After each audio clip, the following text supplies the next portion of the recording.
J'ai trouvé un préservatif dans le sac de mon mari. J'y ai injecté discrètement de l'acide sulfurique. Cette nuit-là, j'ai reçu un appel urgent de l'hôpital. Votre mari et votre belle-sœur ont eu le bas du corps amputé. Mon beau-frère, qui écoutait, s'est effondré sur le champ. Mesdames, que feriez-vous si vous trouviez une boîte de préservatifs dans la mallette de votre mari? Laissez le bruit du monde s'estomper un instant et lisez ces mots lentement, à la lueur de votre écran. L'histoire que je vais vous raconter commence par une boîte de préservatifs trouvée dans la mallette de mon mari. Au lieu de faire une scène, j'ai secrètement utilisé une seringue pour y injecter de l'acide sulfurique. Cette nuit-là, j'ai reçu un appel des urgences de l'hôpital. Votre mari et votre belle-sœur risquent de devoir être amputés du bas du corps. En entendant cela, mon beau-frère s'est effondré sur place. Mais avant de continuer, si vous n'êtes pas encore abonné à notre chaîne, veuillez cliquer sur le bouton d'abonnement et laisser un commentaire nous indiquant depuis quel pays vous nous regardez. Cela nous aide à voir jusqu'où notre histoire peut se propager. Quand j'ai ouvert la mallette d'Ethan Parker, cette boîte de préservatifs a sauté à mes yeux sans crier gare. Trojan, extra fin, saveur fraise. Mes doigts ont reculé comme s'ils avaient été électrocutés, puis se sont forcés à s'étirer de nouveau. En ramassant délicatement la petite boîte carrée, l'emballage en plastique reflétait la lumière avec un éclat froid qui me piquait les yeux. « Olivia, où as-tu mis mon chargeur ?» La voix d'Ethan a retenti depuis la chambre principale, suivie du bruit de ses fouilles dans les tiroirs. « Il est dans le deuxième tiroir de la table de chevet. » Ma voix semblait étonnamment calme. Au même moment, j'ai rapidement vérifié la date de fabrication sur les préservatifs. Ils étaient neufs, produits la semaine dernière. Un rire amer m'a échappé intérieurement. Ethan est entré dans le salon, ses pantoufles traînant sur le sol. Vêtu d'un costume bien repassé, il était l'image même de ce qu'on appelle un homme d'élite. 35 ans cette année, l'âge où un homme est censé être le plus séduisant. Un physique bien entretenu, un beau visage et une entreprise raisonnablement prospère. Il avait toutes les qualités pour que les femmes l'approchent. « Tu me prépares mon sac ?» Il a jeté un coup d'œil à la mallette dans ma main, son expression inchangée. « Oui, tu as ce voyage d'affaires à Los Angeles demain. » J'ai négligemment glissé les préservatifs dans une poche intérieure de la mallette et les ai recouverts de quelques lingettes humides. J'ai mis des lingettes au cas où. Il fait chaud là-bas. Tu es la meilleure, chérie. Il s'est approché et m'a embrassé sur le front. Ce baiser obligatoire sentait l'après-rasage froid, tout comme notre mariage des 2 dernières années. Poli en apparence, mais froid et tranchant comme la glace à l'intérieur. Ethan est retourné dans la chambre pour finir de faire ses bagages. Je me suis assise sur le canapé, fixant mes mains qui tremblaient de manière incontrôlable. Quand avions-nous eu des relations intimes pour la dernière fois? Il y a 3 mois, ou peut-être 6? Le souvenir était déjà flou. Chaque fois que je prenais l'initiative, il me repoussait, utilisant toujours la fatigue du travail comme excuse. Finalement, j'ai moi aussi perdu tout intérêt. En y repensant maintenant, ce n'était pas qu'il était fatigué. C'est juste qu'il n'était pas intéressé par moi. Je me suis dirigé machinalement vers la cuisine et j'ai commencé à préparer le dîner. Le son rythmé du couteau frappant la planche à découper emplissait l'air. Les poivrons étaient coupés en julienne d'une épaisseur parfaitement uniforme. L'épouse parfaite, la maison parfaite, le mariage parfait. Quelle hypocrisie dégoûtante tout cela avait été pendant les 5 dernières années. Mon reflet me fixait depuis la fenêtre au-dessus de l'évier. 29 ans. De fines ridules commençaient déjà à apparaître autour de mes yeux. Mes cheveux étaient tirés en une simple queue de cheval et quelques gouttes d'huile tachaient mon tablier. Je me suis soudain souvenu de mes années universitaires, quand Ethan me poursuivait sans relâche. Il m'appelait sa muse, disant que mes yeux contenaient les étoiles. Ces étoiles s'étaient éteintes depuis longtemps. Elles étaient mortes la première fois qu'il avait passé la nuit dehors. La fois où le mot de passe de son téléphone avait changé 3 fois. La fois où j'ai senti un parfum étrange sur le col de sa chemise. Pendant le dîner, Ethan a parlé avec enthousiasme d'un projet qu'il était sur le point de signer. Je souriais et hochais la tête, lui servant de temps en temps un plat d'accompagnement. Nous ne semblions pas différents de n'importe quel autre couple affectueux. Qui aurait pu imaginer que sous la table, mes ongles s'enfonçaient si profondément dans mes paumes qu'ils y laissaient 4 croissants de lune sanglants. Mon vol est tôt demain matin, alors je pense que je vais me coucher tôt ce soir, a-t-il dit en posant sa fourchette avec un ton délibérément désolé. Bien sûr, vas-y. Je m'occuperai de la vaisselle, ai-je répondu comme une épouse modèle. Après qu'Ethan soit allé dans la salle de bain, j'ai mis des gants en caoutchouc et j'ai commencé à faire la vaisselle. L'eau chaude frappait les assiettes, créant un nuage de mousse. Mon esprit était étrangement clair. Cette boîte de préservatifs s'était logée dans mes nerfs comme une épine. Si douloureuse que je ne pouvais penser à rien d'autre. Après m'être séché les mains, je suis allé au placard de rangement et j'ai trouvé une bouteille d'acide sulfurique que j'avais achetée pour déboucher les canalisations. Le liquide transparent brillait faiblement à l'intérieur de la bouteille en verre comme une sinistre créature vivante. J'ai aussi trouvé une seringue restante dans l'armoire à pharmacie. Mes mains étaient remarquablement stables. La mallette d'Ethan était sur l'étagère à chaussures près de la porte d'entrée. J'ai sorti la boîte de préservatifs et j'ai soigneusement utilisé l'aiguille de la seringue pour percer un minuscule trou sur le côté de chaque emballage individuel.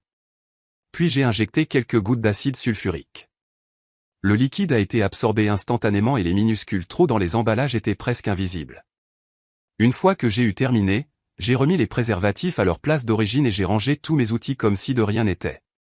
Ethan est sorti de la douche, l'eau dégoulinant encore de ses cheveux. « Tu n'as pas l'air bien.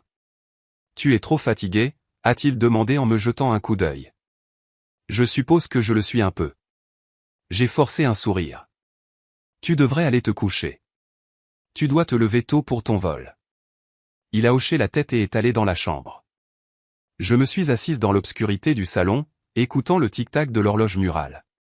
Je ne savais pas ce que j'attendais. Peut-être des excuses, ou une explication, ou même la moindre expression de culpabilité, mais il n'y avait rien. 30 minutes plus tard, j'ai entendu sa respiration régulière depuis la chambre. Je suis allé discrètement dans le bureau et j'ai allumé l'ordinateur. Je me suis connecté au cloud d'Ethan. Le mot de passe était notre anniversaire de mariage. Il ne l'avait pas changé en 5 ans.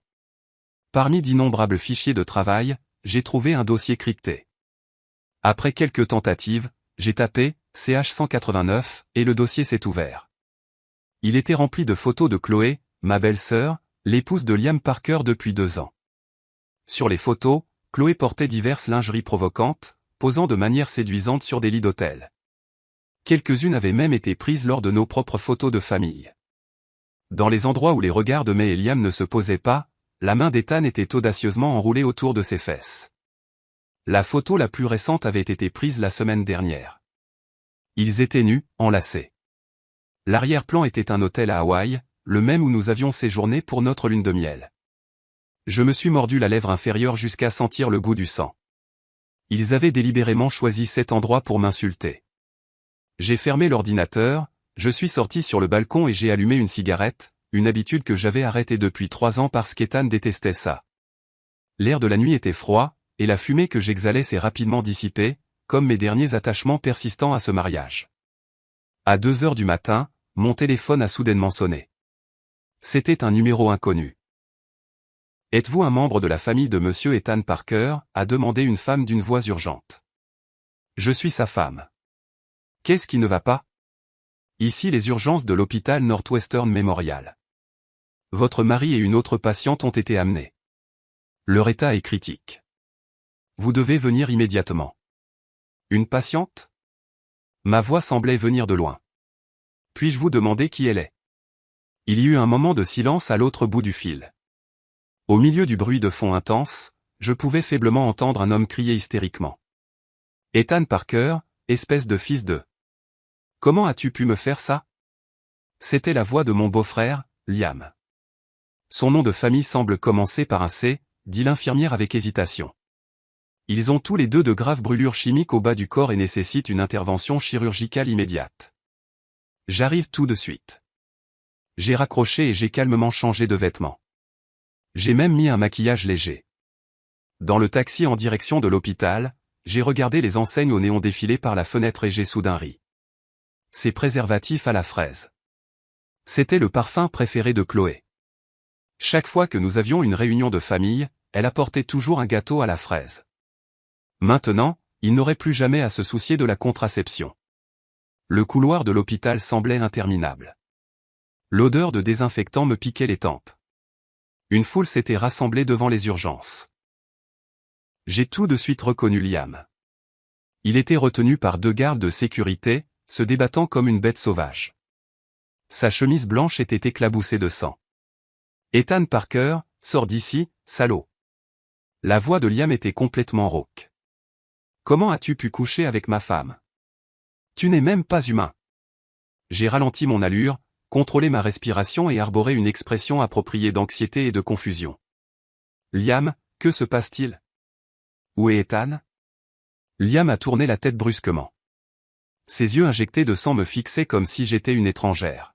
« Olivia, tu ne savais pas? » Il a soudain éclaté d'un rire fou. « Olivia, ton mari et ma femme, tous les deux. » Il n'a pas pu finir sa phrase, son corps tremblant de rage, les veines de son front saillantes. Ce n'est qu'à ce moment-là que j'ai vu que son poing droit était ensanglanté, comme s'il avait frappé quelque chose de dur. « Êtes-vous de la famille de monsieur Ethan Parker ?» a demandé une infirmière en s'approchant de moi. J'ai hoché la tête et l'ai suivi vers les urgences. Derrière moi, j'ai entendu les sanglots brisés de Liam. Ce son aurait dû me faire mal au cœur, mais à ce moment-là, je ne pouvais que ricaner. « Liam Parker, tu aurais dû mieux surveiller ta propre femme. » Les urgences étaient un chaos. Derrière un rideau, j'entendais les gémissements angoissés d'Ethan et les ordres urgents des médecins. Une infirmière a tiré le rideau pour me laisser entrer. L'odeur écœurante de chair brûlée m'a frappé le nez. Ethan était allongé sur un brancard. Son visage était pâle et trempé de sueur froide. Son pantalon avait été coupé et l'intérieur de ses cuisses était un horrible désordre de sang et de chair. Plusieurs médecins s'affairaient à soigner la blessure. Quand il m'a vu, ses pupilles se sont contractées brusquement. Ses lèvres tremblaient, mais il ne pouvait pas parler. Le bas du corps du patient a été corrodé par une substance acide forte. Son pénis et ses testicules ont subi de graves brûlures et nécessitent une intervention chirurgicale immédiate, a déclaré le médecin traitant sans lever les yeux. Vous êtes sa femme. J'ai besoin que vous signiez ce formulaire de consentement chirurgical. J'ai pris la tablette et j'ai délibérément laissé mon doigt en suspens sur l'écran. Comment est-ce possible? Que s'est-il passé, bon sang? La pomme d'Adam d'Ethan a bougé. Olivia, je peux tout expliquer. Expliquer quoi? Le cri furieux de Liam a éclaté de l'autre côté du rideau. Tu vas expliquer que tu as couché avec ma femme. Pourquoi n'expliques-tu pas pourquoi tu as réservé une chambre au Ritz-Carlton? Silence. C'est un hôpital, a sèchement répliqué une infirmière. J'ai pris une profonde inspiration, signé le formulaire de consentement et me suis penché vers Ethan. Il a tressailli instinctivement. La scène était pathétique. Ne t'inquiète pas, ai-je chuchoté juste assez fort pour qu'il m'entende. Ça va aller. La peur dans ses yeux a été rapidement remplacée par une douleur atroce alors qu'un médecin lui administrait un analgésique. L'opération est à haut risque, a déclaré gravement le médecin. La zone corrodée est trop grande. Nous devrons peut-être amputer une partie. Amputer? J'ai écarquillé les yeux. Quelle partie? Le pénis, a dit le médecin platement. Nous essaierons de sauver les testicules, mais il y aura certainement des problèmes fonctionnels. Ethan a soudain commencé à se débattre. Non, docteur, s'il vous plaît. Je ne peux pas, sa voix était empreinte d'une panique que je n'avais jamais entendue auparavant. Olivia, dis-leur. Je paierai tout ce qu'il faut. Je lui ai tapoté la main plusieurs fois, puis j'ai dit au médecin, s'il vous plaît, faites de votre mieux. Puis je me suis penché et j'ai de nouveau chuchoté à l'oreille d'Ethan, d'une voix que lui seul pouvait entendre. Ce n'est pas grave. Ce n'est pas comme si tu t'en servais, de toute façon. Ses pupilles se sont dilatées un instant, mais alors que les médicaments faisaient effet, ses paupières lourdes se sont fermées. Je me suis levé, j'ai arrangé mes vêtements et je suis sorti de derrière le rideau. Liam était affalé sur une chaise dans le couloir, la tête entre les mains. Sa veste de costume avait disparu, probablement jetée quelque part. Quand il m'a vu, il a levé des yeux injectés de sang. Olivia, tu savais déjà, n'est-ce pas? Je me suis assise à côté de lui et j'ai soupiré légèrement. Si j'avais su à l'avance, je ne réagirais pas comme ça. Cette déclaration était mi-vérité, mi-mensonge. Je savais qu'Ethan me trompait, mais ce n'est que ce soir que j'ai confirmé que sa partenaire était Chloé. Cette découverte a ajouté un plaisir inattendu à mon plan de vengeance. D'une pierre deux coups. Je pouvais me débarrasser des frères Parker en une seule fois. Il a réservé une chambre au Ritz-Carlton. La voix de Liam résonnait comme si elle venait d'une grotte vide. L'hôtel m'a appelé. Ils ont dit que quelqu'un était blessé, qu'une ambulance était en route. Le temps que j'arrive là-bas. Sa voix s'est brisée. Chloé s'était évanouie à cause de la douleur, mais même alors, elle serrait encore cette boîte de préservatifs. J'ai failli éclater de rire. Quelle ironie. Ce trojan à la fraise était maintenant devenu la preuve indéniable de leur liaison. L'autre patiente est au bloc opératoire 3. Une infirmière s'est approchée et a dit « Nous avons besoin de la signature d'un tuteur, mais l'état de son mari est instable. » J'y vais. Je me suis levé et j'ai suivi l'infirmière jusqu'à un autre box des urgences. Chloé était allongée là. Son visage pâle était enfoui dans l'oreiller, sa beauté glamour habituelle avait disparu. Un médecin soignait la blessure entre ses jambes, et le drap du lit était imbibé de sang. Le vagin et le col de l'utérus de la patiente sont gravement endommagés. Nous devrons peut-être effectuer une hystérectomie complète, a déclaré le médecin de manière concise. Je suis sa belle-sœur, ai-je répondu calmement en signant mon nom sur le formulaire de consentement. Au moment où le stylo a gratté le papier, j'ai ressenti une sensation de satisfaction palpitante. Chloé ne s'était-elle pas toujours vantée d'avoir 5 ans de moins que moi, de pouvoir tomber enceinte plus facilement? Maintenant, elle n'aurait plus jamais à se soucier de la contraception ou de l'accouchement. Quand je suis retourné dans le couloir, Liam était parti. Les portes des urgences se sont ouvertes brusquement et une silhouette familière s'est précipitée à l'intérieur. C'était ma belle-mère, la reine-mère de la dynastie Parker. Que s'est-il passé, au nom de Dieu? Sa voix aiguë a percé tout le service des urgences. Où est Ethan? Qu'est-il arrivé à mon fils? Elle était vêtue d'un survêtement de luxe, manifestement sorti de sa séance de sport matinale. À 65 ans, elle n'en paraissait pas plus de 50 et se vantait de paraître plus jeune que ses belles-filles. Je me suis approché d'elle. Mère. Ethan est en chirurgie. Olivia. Elle m'a attrapé le poignet, ses ongles s'enfonçant dans ma chair. Tu es sa femme. Comment as-tu pu laisser cela arriver? Pourquoi n'arrives-tu que maintenant? Cette seule phrase a enflammé des années de colère réprimée. J'ai secoué sa main et j'ai ricané froidement. Mère, votre fils s'est blessé en batifolant. Étais-je censé lui apporter un plateau d'argent? Ma belle-mère était stupéfaite. Elle ne s'attendait manifestement pas à ce que moi, sa belle-fille habituellement soumise, lui réponde. Ses yeux ont scruté mon visage, essayant d'évaluer la situation.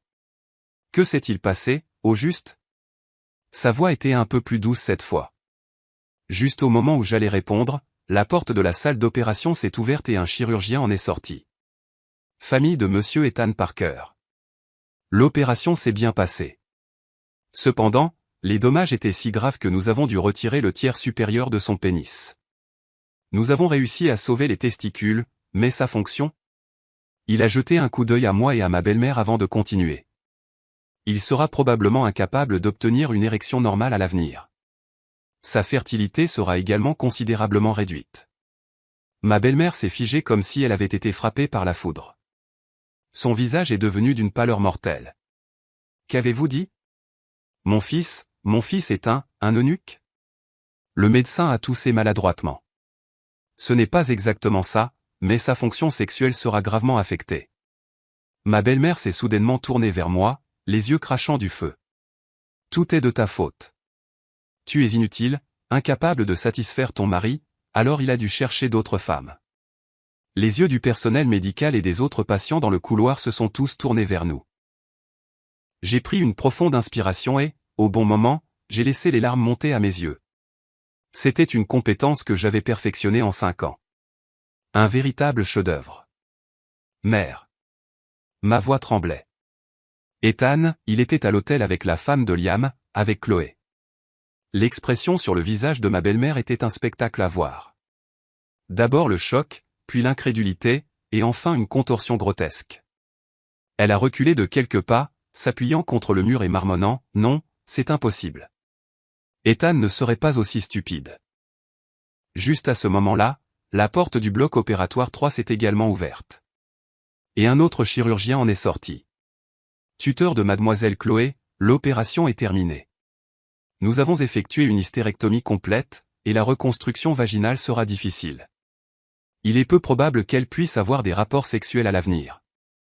Liam, qui était apparu de nulle part, a attrapé le médecin par le col et a crié, incapable d'avoir des rapports sexuels. Qu'est-ce que ça veut dire? Elle n'a que 28 ans. Monsieur, s'il vous plaît, calmez-vous, a dit le médecin en essayant de le repousser. Le liquide corrosif est entré directement dans son vagin, provoquant une nécrose tissulaire étendue. J'ai regardé ce mélodrame se dérouler avec des yeux froids, calculant mon prochain coup. Ma belle-mère s'était déjà affalée sur une chaise, marmonnant, « Pourquoi moi, encore et encore ?» Liam était appuyé contre le mur, la tête entre les mains, sanglotant de manière incontrôlable. Quelle image d'une famille heureuse. Il y a 3 mois, j'aurais dû le remarquer. Ce jour-là, Ethan est rentré à la maison avec une légère odeur de parfum sur le col de sa chemise. Ce n'était pas le mien, ni son eau de Cologne habituelle. Quand j'ai demandé nonchalamment, il a froncé les sourcils et a dit qu'une nouvelle stagiaire en avait trop vaporisé. Après cela, les nuits tardives et les voyages d'affaires sont devenus plus fréquents. Pour notre anniversaire, il avait opportunément une réunion à New York. Pour mon anniversaire, il m'a offert un collier de diamants qui ne correspondait absolument pas à mes goûts. Plus tard, j'ai vu le même collier sur l'Instagram de Chloé. Le plus ridicule, c'est que je me suis déjà blâmé. Étais-je trop occupé par le travail, le négligent? Aurais-je dû essayer d'être plus belle? En y repensant maintenant, j'étais pathétiquement stupide. Olivia. Ma belle-mère m'a soudainement attrapé la main. Son ton s'était adouci. Ça ne doit jamais se savoir. Ethan est le vice-président de l'entreprise. Il a une réputation à maintenir. En regardant ses sourcils méticuleusement entretenus, j'ai eu une prise de conscience soudaine. Mère, vous saviez déjà, n'est-ce pas? Ses yeux ont vacillé. Je soupçonnais juste. Vous soupçonniez qu'il trichait ou vous soupçonniez que l'autre femme était Chloé? Ma voix était calme, mais chaque mot était comme une lame de rasoir. Son silence disait tout. J'ai retiré ma main. Une vague de dégoût m'a envahi. En fin de compte, j'étais la seule idiote de cette famille à avoir été trompée. Olivia. Liam s'est approché de moi en titubant, le visage taché de larmes. Je suis tellement désolé. J'ai secoué la tête. Ce n'est pas ta faute, Liam. Les préservatifs. Le médecin a dit qu'il semble y avoir eu un problème avec le lubrifiant. Ils ont détecté une substance acide forte. Mon cœur a sauté un battement, mais mon expression est restée inchangée. Comment est-ce possible? La police a déjà ouvert une enquête, a dit Liam en s'essuyant le visage. Ils ont trouvé la boîte de Trojan déchirée dans la chambre d'hôtel et ont envoyé les autres pour analyse. Ma belle-mère s'est redressée d'un bond. La police? Non, ça doit être étouffé. Elle m'a regardé et a dit, Olivia, va parler à la police. Dis-leur que c'est une affaire de famille et qu'ils ne doivent pas s'en mêler. Je l'ai regardé, trouvant la situation totalement absurde. Même maintenant, tout ce qui l'intéressait était la réputation de la famille Parker et l'avenir de son fils. Ne réalisait-elle même pas que l'autre femme allongée dans un lit d'hôpital était la femme de son autre fils? Mère, ai-je dit calmement, l'enquête de la police n'est qu'une procédure. S'il y avait vraiment un problème avec les préservatifs, le fabricant devrait être tenu responsable. Cette phrase a fonctionné comme un tranquillisant. L'expression de ma belle-mère s'est légèrement adoucie. Bien sûr, quoi de plus facile que de blâmer le fabricant? Personne ne soupçonnerait jamais que quelqu'un les avait délibérément trafiqués. Une infirmière est venue nous dire que nous pouvions attendre dans la chambre d'hôpital. Ethan a été sorti en fauteuil roulant, toujours sous anesthésie. Son visage cendré ressemblait à un cadavre. En suivant son lit, j'ai regardé l'homme que j'avais autrefois tant aimé. Mon cœur n'était rempli que d'un calme glacial. À 5 heures du matin, les dures lumières blanches de l'hôpital se sont allumées, me faisant plisser les yeux. Je n'avais pas dormi de la nuit, restant au chevet d'Ethan. J'ai regardé son visage se tordre de douleur alors que l'anesthésie se dissipait. Ce n'était pas parce que j'avais le cœur brisé. C'était parce que la première personne qu'il verrait à son réveil devait être moi, sa femme parfaite et inquiète. Olivia. La voix d'Ethan était aussi rauque que du papier de verre. Il a ouvert les yeux et après un moment, son regard flou s'est fixé sur mon visage. J'ai immédiatement porté une tasse d'eau à ses lèvres. Bois lentement. Il a bu avidement, sa pomme d'Adam montant et descendant lorsque quelques gouttes ont coulé sur son menton. J'ai tendu la main et les ai essuyés avec un toucher aussi doux que si je manipulais un trésor précieux. Son regard s'est déplacé vers le bas de son corps, enveloppé d'épais bandages, et son visage est devenu d'une pâleur mortelle. Le médecin a dit que l'opération s'est très bien passée, ai-je dit en lui prenant la main. Ma voix était basse, pour ses oreilles seulement, mais il pourrait y avoir des effets durables. La respiration d'Ethan s'est accélérée, sa poitrine se soulevant. Chloé, comment va Chloé? J'ai failli lui briser les doigts. Les premiers mots qui sont sortis de sa bouche après son réveil concernaient le bien-être de sa maîtresse, mais j'ai juste soupiré légèrement. Elle a subi une hystérectomie. Une véritable peur a vacillé dans ses yeux. Il a instinctivement agrippé les draps du lit. Que s'est-il passé? Ses préservatifs. La police les a pris pour les analyser, ai-je dit calmement. Pour l'instant, ils traitent cela comme un défaut de fabrication.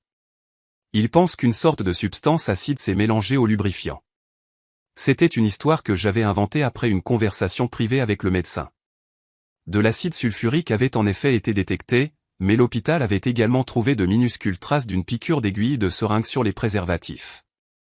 Après avoir fait un don substantiel au fonds de recherche médicale de l'hôpital, le directeur de l'hôpital m'a personnellement promis de rendre le rapport ambigu. Ethan a fermé les yeux, essayant de traiter l'information. Quand il les a rouverts, ils étaient remplis de larmes. Pas des larmes de culpabilité, mais des larmes d'apitoiement. Olivia, écoute-moi, Chloé et moi, ce n'est pas ce que tu penses. J'ai contrôlé mes muscles faciaux pour former une expression de confusion mêlée de générosité. Alors qu'est-ce que c'est? Nous nous sommes rencontrés pour un projet. Sa voix était faible, mais son ton était ferme. Il devait avoir fabriqué cette histoire en sortant de l'anesthésie. L'entreprise de Liam avait des problèmes financiers, et Chloé m'a demandé de l'aide. Nous nous sommes rencontrés à l'hôtel pour maintenir la confidentialité. Je voulais l'applaudir. Quelle excuse parfaite. L'image d'un frère aîné juste aidant son cadet. Si je n'avais pas vu ces photos dégoûtantes de mes propres yeux, je l'aurais peut-être même cru un peu. Je vois, ai-je dit en gardant un regard doux et en hochant la tête. Mais pourquoi n'as-tu pas utilisé une salle de réunion normale? C'était un secret d'affaires. L'hôtel était plus sûr. D'accord. J'ai serré sa main comme si je comprenais. Ne pense à rien d'autre. Concentre-toi juste sur ta guérison. Nous pourrons parler de tout le reste plus tard. Le corps tendu d'Ethan s'est visiblement détendu. Un léger sourire est même apparu sur ses lèvres. Il pensait que je le croyais. Cet homme, qui m'avait habituellement trompé, n'aurait jamais pu imaginer qu'un jour je lui rendrais l'appareil. Une infirmière est entrée pour changer sa perfusion, et je me suis excusé pour aller aux toilettes. En fermant la porte, j'ai regardé dans le miroir et j'ai fait un sourire silencieux et froid. La femme dans le reflet avait de légers cernes sous les yeux, mais son regard était aussi tranchant qu'une lame. À ce moment-là, j'ai senti quelque chose en moi mourir complètement. À sa place, seule la froide raison subsistait. Une dispute animée pouvait être entendue du fond du couloir. J'ai suivi le son et j'ai trouvé Liam en train de se disputer avec un homme en blouse blanche. Je suis son frère. J'ai le droit de connaître son état. La voix de Liam était déchirée. Je suis désolé, mais la politique de l'hôpital n'autorise que la famille immédiate et les conjoints à consulter le dossier médical complet, a déclaré fermement le médecin. Je me suis rapidement approché. Docteur Miller. C'est mon beau-frère, le frère d'Ethan Parker. Vous pouvez parler librement devant lui. Le médecin a hésité un instant, puis a hoché la tête. Il semblait que moi, la femme bien habillée, calme et raisonnable, était plus convaincante que Liam avec sa barbe naissante et ses yeux injectés de sang. Le patient a subi une pénectomie partielle, mais nous avons pu préserver les testicules. En théorie, il peut encore produire des hormones mâles et une petite quantité de sperme, a déclaré le médecin en feuilletant un dossier. Cependant, la fonction érectile est presque complètement perdue, et le plaisir sexuel sera considérablement diminué. Le visage de Liam s'est tordu en une expression illisible de soulagement et de douleur. Il m'a regardé et a demandé, « Olivia, est-il réveillé ?» Il vient de se réveiller. Tu veux entrer? Il a secoué la tête et m'a soudainement attrapé le bras. Chloé a été transférée dans la chambre 902. Ses parents sont venus de Floride. Ses ongles se sont enfoncés dans ma peau. Sa mère menace de poursuivre notre famille en justice. J'ai tapoté le dos de sa main, la sentant trembler. Ne t'inquiète pas, je vais m'en occuper. En quittant l'hôpital, je me suis assise dans le parking et j'ai appelé un numéro que je n'avais pas contacté depuis 5 ans. Allô, Jacques. C'est Olivia. Olivia Taylor, ai-je dit au téléphone. Oui, c'est ça, ta vieille copine d'université que tu appelais paparazzi. Je suis marié maintenant et j'ai besoin d'un peu d'aide. Jacques Riley était célèbre à l'époque de notre journal universitaire pour dénicher des informations compromettantes. Il dirigeait maintenant une agence de détectives privés spécialisée dans les problèmes matrimoniaux des riches. À l'autre bout du fil, il a sifflé après avoir entendu ma demande. Waouh, Olivia, celle-ci est de taille. Pas seulement l'affaire de ton mari, mais aussi les finances de son entreprise. L'argent n'est pas un problème, ai-je dit en fixant mes yeux froids dans le rétroviseur, aussi détaillé que possible et aussi vite que possible. Après avoir raccroché, j'ai ouvert mon application bancaire et vérifié notre compte joint. J'avais toujours géré le compte de salaire d'Ethan, mais ces dernières années, l'argent qu'il ramenait à la maison avait diminué. Il disait toujours que l'entreprise avait des difficultés. En y repensant, la plupart de cet argent devait être allé à Chloé. Le solde du compte était de 120 000 $. Pas beaucoup, mais pas peu non plus. J'ai froncé les sourcils. Avec le salaire et les primes d'Ethan, il aurait dû y avoir au moins 200 000 $. Même après les dépenses courantes et l'hypothèque, c'était tout ce qui restait. Ça n'avait pas de sens. Soit il avait une caisse noire, soit l'argent était détourné ailleurs. Quand je suis rentré à la maison, je suis allé directement au bureau et j'ai allumé l'ordinateur d'Ethan. Le mot de passe était toujours le même. J'ai facilement accédé à ses services bancaires en ligne. Comme prévu, en plus du compte joint, il y avait 3 comptes personnels. Au cours de la dernière année, il y avait eu des dizaines de gros virements, et le destinataire de tous était le studio de Chloé, une société écran au nom de Chloé. J'ai fait des captures d'écran de chaque transaction, puis j'ai sorti l'acte de propriété de notre maison, les titres de propriété de la voiture et les documents d'investissement, photographiant chacun d'eux. Tout cela serait des armes dans mon arsenal. Au fond d'un tiroir, j'ai trouvé notre certificat de mariage. Une fine couche de poussière s'était déjà déposée dessus. Je l'ai ouvert. Sur la photo, nous sourions brillamment, comme si nous croyions vraiment au conte de fées du bonheur éternel. Mon téléphone a soudainement vibré. Un numéro inconnu avec un indicatif de Floride. C'est la femme d'Ethan Parker, a claqué une voix féminine aiguë. C'est la mère de Chloé. Votre famille Parker va devoir assumer l'entière responsabilité de ce qui est arrivé à ma fille. J'ai mis le haut-parleur, posé le téléphone sur le bureau et me suis tranquillement versé un verre d'eau. Madame Evans, bonjour. Je comprends tout à fait ce que vous ressentez. Comprendre mon cul. La femme criait pratiquement. Ma fille n'a que 28 ans. Ils lui ont enlevé l'utérus. Elle ne peut même plus être une femme. Vous, les hommes Parker, vous êtes tous des animaux. J'ai pris une gorgée d'eau et j'ai attendu que ses cris s'apaisent. Madame, je suis vraiment désolé de ce qui s'est passé. Cependant, d'après ce que je comprends, votre fille et mon mari avaient une relation consentie, et les préservatifs ont été trouvés dans la chambre d'hôtel. J'ai entendu dire que les empreintes de votre fille étaient dessus. Il y eut quelques secondes de silence à l'autre bout du fil, suivi d'une tirade encore plus furieuse. Qu'est-ce que vous essayez de dire? Essayez-vous d'éviter vos responsabilités? Je ne fais que relater les faits. Ma voix était calme. Si vous souhaitez tenir quelqu'un pour responsable, il serait préférable de contacter directement mon mari ou ma belle-mère. Ma belle-mère contrôle toutes les finances de notre famille. Cet appât a fonctionné. La mère de Chloé a immédiatement demandé « Quel est le numéro de téléphone de votre belle-mère ?» Je le lui ai donné avec plaisir et j'ai ajouté « Oh, et mon mari devrait avoir pas mal d'argent sur ses comptes personnels. Cela devrait suffire pour les frais médicaux et les soins de Chloé. Je peux vous envoyer les détails. » Après avoir raccroché, je me suis adossé au canapé, un sourire jouant sur mes lèvres. Laissons ma belle-mère s'occuper de la mère acariâtre de Chloé. Ce serait un combat de coqs qui vaudrait la peine d'être vu. Quant au fonds secret d'Ethan, je pouvais simplement les considérer comme un cadeau de départ pour Chloé. Quand je suis retourné à l'hôpital ce soir-là, l'atmosphère dans le couloir était sensiblement différente. Quelques infirmières ont commencé à chuchoter dès qu'elles m'ont vu, les yeux remplis de curiosité. 2 policiers se tenaient devant la chambre d'Ethan, parlant à ma belle-mère. J'ai ajusté mon allure, m'approchant avec un air d'épuisement et d'inquiétude. Mère, que se passe-t-il? Ma belle-mère s'est retournée, le visage cendré. La police dit que quelqu'un a délibérément trafiqué ses préservatifs. Elle m'a attrapé le poignet. Quand tu préparais le sac d'Ethan, as-tu vu cette boîte de préservatifs? Mon cœur battait la chamade, mais je n'ai rien montré sur mon visage.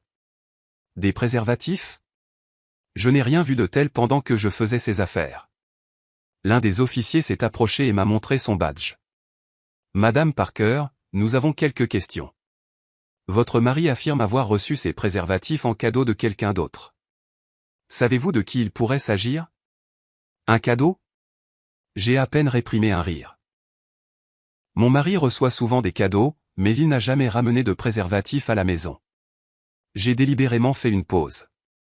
Bien que. Quoi donc? A immédiatement demandé l'officier. La semaine dernière, Chloé est venue chez nous et a apporté un gâteau à la fraise. Elle adore la saveur fraise, ai-je dit, comme si je venais de m'en souvenir. Mais je ne l'ai pas vu lui donner de préservatif. Je dis juste ça comme ça. L'officier a rapidement griffonné quelque chose. Le visage de ma belle-mère s'est encore durci. Elle soupçonnait clairement que Chloé avait essayé de nuire à son fils. Madame Parker, votre mari a-t-il eu un comportement inhabituel avant l'incident? A poursuivi l'officier. J'ai secoué la tête, les yeux se remplissant de larmes au bon moment. Il a été très stressé par le travail ces derniers temps, beaucoup de nuits tardives, mais je n'aurais jamais imaginé que quelque chose comme ça puisse arriver. Ma voix était convenablement étranglée. La police a posé quelques questions de pure forme et est partie. Ma belle-mère les a suivis pour s'enquérir de l'enquête et je suis entré dans la chambre. Ethan envoyait des SMS sur son téléphone. Il a verrouillé l'écran dès qu'il m'a vu, son mouvement suspicieusement rapide. La police était là, ai-je dit en posant mon sac comme si c'était un jour normal. Il a hoché la tête, mais ses yeux vacillaient d'anxiété. Ils ont dit que quelqu'un a injecté de l'acide sulfurique dans les préservatifs. Oh mon Dieu! J'ai couvert ma bouche. Qui ferait une chose pareille? Ethan n'a pas répondu, mais son regard s'est assombri.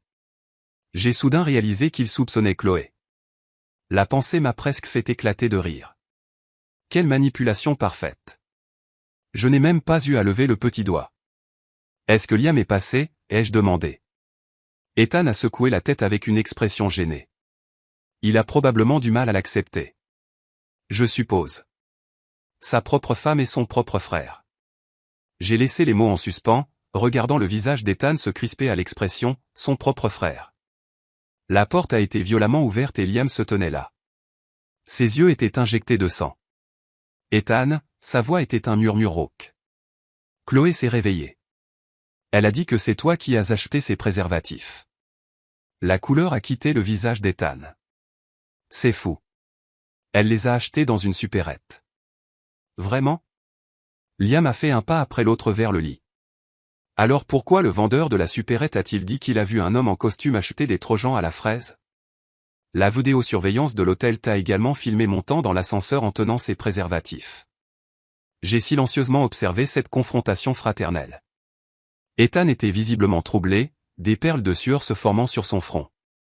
C'était pour des raisons pratiques. Pour des raisons pratiques? Tu as couché avec ma femme pour des raisons pratiques? Liam a frappé du poing sur la barre du lit. Tout le lit a tremblé. Le médecin a dit que Chloé ne pourra jamais avoir d'enfant. Tu es heureux maintenant? Une infirmière s'est précipitée au bruit et a traîné Liam, ému, hors de la chambre. Seul Ethan et moi sommes restés. Un silence étrange a rempli l'air. Olivia. Sa voix tremblait. Ce n'est pas comme ça. Chut. Ne parle pas. Je lui ai versé un verre d'eau et j'ai arrangé son oreiller. Tu as besoin de te reposer. Je me suis assise sur la chaise près de la fenêtre et je l'ai regardé fermer les yeux anxieusement. La lumière du soleil filtrait à travers les stores, projetant des ombres rayées sur son visage comme les barreaux d'une cellule de prison. Il fut un temps où j'étais folle de ce visage. Maintenant, en le regardant, je ne ressentais qu'une distance froide. Mon téléphone a vibré une fois. C'était un email de Jacques Riley. Objet, résultat de l'enquête. Non seulement Ethan avait eu une relation inappropriée à long terme avec Chloé, mais il avait également une relation ambiguë avec une directrice financière de son entreprise, Sarah Jenkins, et était soupçonné de détournement de fonds de l'entreprise. En pièces jointes, plusieurs photos floues et des relevés de transactions bancaires. J'ai verrouillé mon téléphone et j'ai regardé par la fenêtre. Quelques oiseaux sautaient librement entre les branches des arbres. Je me suis soudain souvenu de ce que mon père m'avait dit avant mon mariage. Olivia, tu es trop forte. Mais dans un mariage, il faut parfois savoir faire semblant d'être faible. Je comprends maintenant. Il ne s'agissait pas de faire semblant d'être faible. Il s'agissait de prendre son temps. Le rapport d'enquête de Jacques Riley était dans ma boîte de réception comme une bombe à retardement. J'étais assise dans le coin d'un Starbucks, faisant défiler les photos dégoûtantes sur ma tablette. Fin de compte rendu sur son site lakeow.com, Ethan et Chloé enlacés dans des hôtels, dans des voitures, même sur le canapé de notre salon. La plus ancienne photo datait de mars de l'année dernière, notre 4e anniversaire de mariage. Fais-moi savoir si tu as besoin de plus de détails, a dit Jacques en prenant une gorgée de son café de l'autre côté de la table. Ton mari a mené une sacrée vie. Il y a aussi une étudiante impliquée. J'ai levé les yeux brusquement. Une étudiante? Oh, tu n'es pas encore arrivé à cette partie. Il s'est essuyé la bouche. La directrice financière de son entreprise, Sarah Jenkins. Sur le papier, c'est sa subordonnée, mais en réalité, il est son sugar daddy. Elle a obtenu son diplôme l'année dernière. J'ai rapidement fait défiler l'écran. Effectivement, il y avait des photos d'Ethan avec une jeune femme. Elle avait de longs cheveux raides et un visage innocent ne paraissant pas plus de 20 ans. Les arrière-plans étaient divers restaurants et hôtels haut de gamme. Ces photos, ma voix était étonnamment calme. Peuvent-elles être utilisées comme preuve légale? Bien sûr. Jacques s'est penché en avant. Mais ce n'est pas la vraie bombe. Il a ouvert un document financier. Il y a un énorme problème avec les livres de l'entreprise de ton mari. Au cours de la dernière année, il a détourné au moins un demi-million de dollars en utilisant de faux contrats et reçus. Le chiffre m'a sauté aux yeux. 500 000 $, assez pour acheter un condo décent à Chicago, et il m'avait dit que l'entreprise avait tellement de difficultés qu'il avait dû lésiner sur mon cadeau d'anniversaire. Es-tu sûr de l'endroit où l'argent est allé? Je me suis forcé à me concentrer sur des questions rationnelles. Une partie est allée au studio de Chloé, une autre sur le compte de Sarah Jenkins, et le reste. Jacques a fait une pause, a été envoyé sur le compte d'un hôpital pour enfants. La note disait « Frais médicaux ». Un hôpital pour enfants? Cette information m'a déconcerté. Ethan n'avait jamais montré le moindre intérêt pour les enfants. La raison pour laquelle nous n'avions pas d'enfants après 5 ans de mariage était qu'il disait toujours qu'il n'était pas encore prêt. Pourquoi cette soudaine philanthropie? Oh, c'est vrai. Jacques a sorti une clé USB de son sac. Il y a un enregistrement là-dessus. Un employé de l'hôtel l'a fourni. C'est une conversation entre ton mari et Chloé. C'est assez dégoûtant, mais ça devrait être utile. J'ai pris la clé USB et je l'ai mise au fond de mon portefeuille. J'ai viré le paiement sur ton compte. Le reste sera réglé quand ce sera terminé. En quittant le café, je me suis tenu sur le trottoir et j'ai pris une profonde inspiration. Le vent d'avril portait l'odeur des fleurs et le soleil était chaud sur mon visage. C'était un contraste si frappant avec la glace dans mon cœur. Devrais-je pleurer? Devrais-je être en colère? Étrangement, tout ce que je ressentais était un calme particulier, comme le silence avant la tempête. Mon téléphone a vibré. L'identification de l'appelant indiquait « Monsieur Davis, le partenaire commercial d'Ethan ». Oui, Monsieur Davis. J'ai composé ma voix pour qu'elle paraisse lasse mais forte. Olivia, j'ai entendu parler de l'hospitalisation d'Ethan. Il y a des documents au bureau qui ont besoin de sa signature. La voix de Monsieur Davis était aussi mielleuse que jamais. Le médecin a dit qu'il a besoin d'un repos absolu, ai-je dit doucement. S'il y a des documents urgents, pourrais-je les traiter en son nom? Nous avons une procuration légale établie. Il y eut quelques secondes de silence à l'autre bout du fil. Ah oui? Le ton de Monsieur Davis a subtilement changé. En fait, il y a quelque chose que vous devriez savoir, Olivia. Le vice-président a fait des choses peu recommandables avec les livres de l'entreprise dernièrement. Mon cœur battait la chamade, mais ma voix est restée calme. Monsieur Davis, je ne connais pas grand-chose au côté financier. L'équipe financière, Sarah Jenkins, il a délibérément fait une pause. Elle a un dossier qui, je pense, vous sera utile. Pourquoi ne passez-vous pas au bureau quand vous aurez un moment? Après avoir raccroché, j'ai immédiatement hélé un taxi. Monsieur Davis et Ethan étaient partenaires depuis 10 ans. En surface, ils étaient comme des frères, mais en réalité, ils étaient rivaux. Maintenant qu'Ethan était à terre, il essayait clairement de m'utiliser pour faire un coup. La réceptionniste de l'entreprise a hésité en me voyant. Madame, le vice-président est. Je sais. Il est à l'hôpital, ai-je dit avec un sourire. Je suis ici pour voir Sarah Jenkins de l'équipe financière. La porte du bureau de Sarah Jenkins était entr'ouverte. J'ai frappé légèrement et je suis entré. Elle a levé les yeux. Un visage propre sans maquillage, de longs cheveux noirs, une chemise blanche boutonnée jusqu'en haut. Elle correspondait parfaitement à l'esthétique d'innocence d'Ethan. Elle s'est levée, se tordant nerveusement les doigts. Je suis la femme d'Ethan Parker. Je l'ai regardé droit dans les yeux, observant ses pupilles se dilater de peur. Monsieur Davis a dit que vous aviez un dossier pour moi. Le visage de Sarah est devenu d'une pâleur mortelle. Ses lèvres tremblaient. Je ne sais pas de quoi vous parlez. Sarah.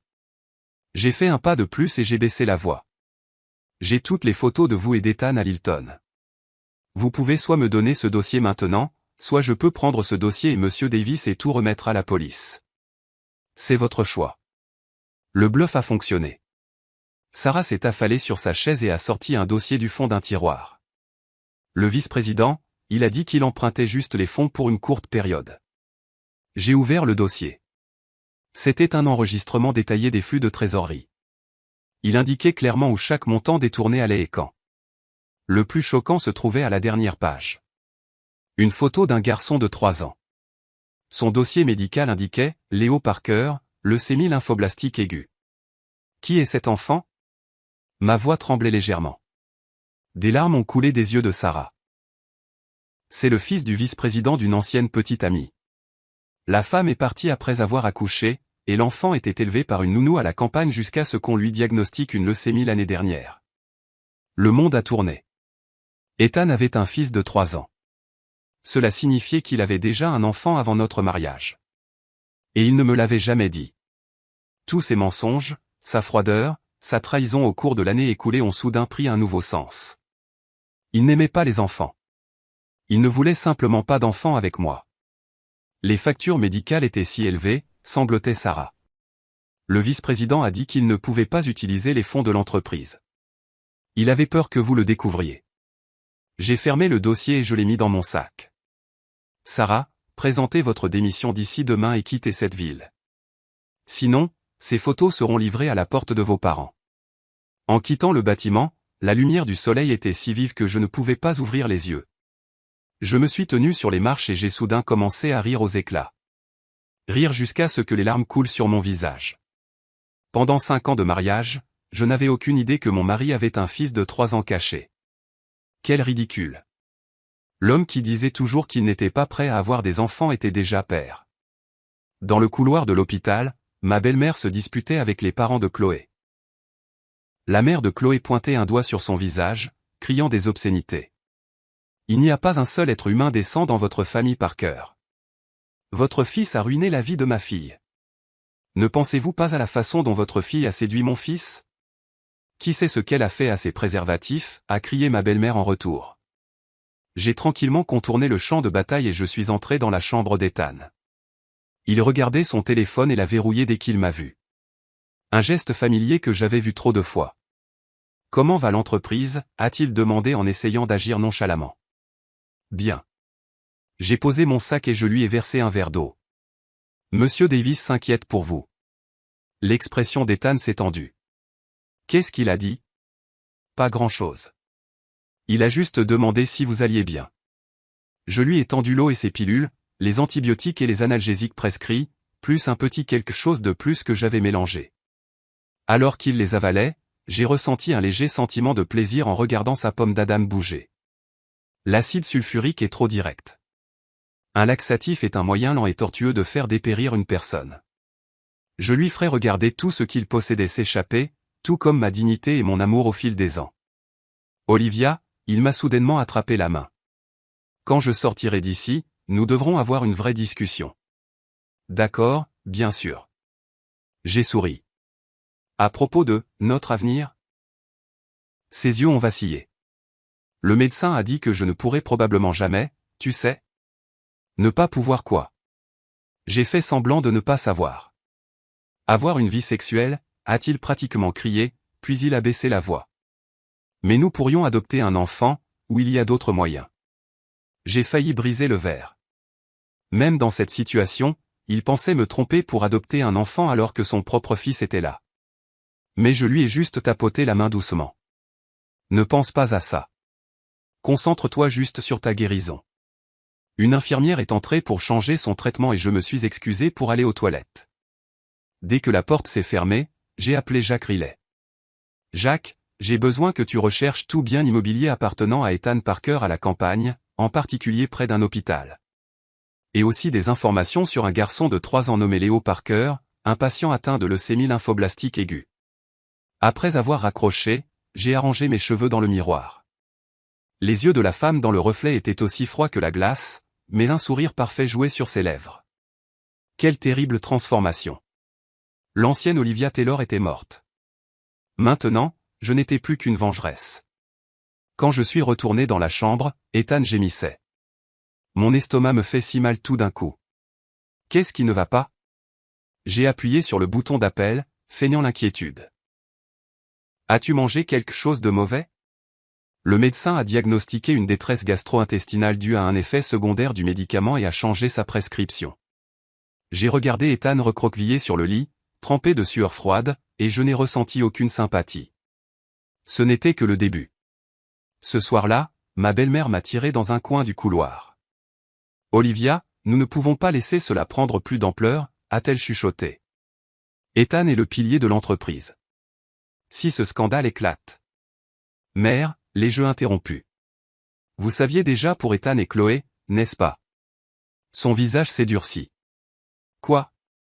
Quelles absurdités racontes-tu? Thanksgiving dernier, vous êtes restés chez nous quelques jours.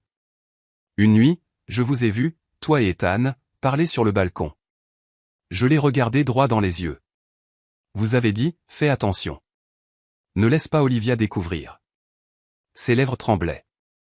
Je pensais juste qu'il avait l'air trop fatigué par le travail. Mère, ai-je ricané. Saviez-vous qu'Ethan a un fils de 3 ans caché? Cette bombe a eu un effet énorme. Ma belle-mère a reculé d'un pas, son visage devenant d'une pâleur mortelle. Impossible. Ethan n'aurait jamais. Il s'appelle Léo Parker et il a une leucémie. Il est hospitalisé dans une ville de campagne, ai-je continué. La raison pour laquelle Ethan a détourné des fonds de l'entreprise était pour son traitement. Ma belle-mère s'est affalée sur une chaise, les mains tremblantes. Cet enfant bâtard. Écoutez. Je me suis agenouillé pour la regarder dans les yeux. Maintenant, nous avons toutes les deux des secrets. Vous gardez mon secret et je garderai le vôtre. Qu'en dites-vous? La peur a vacillé dans ses yeux troubles. Qu'est-ce que tu as l'intention de faire?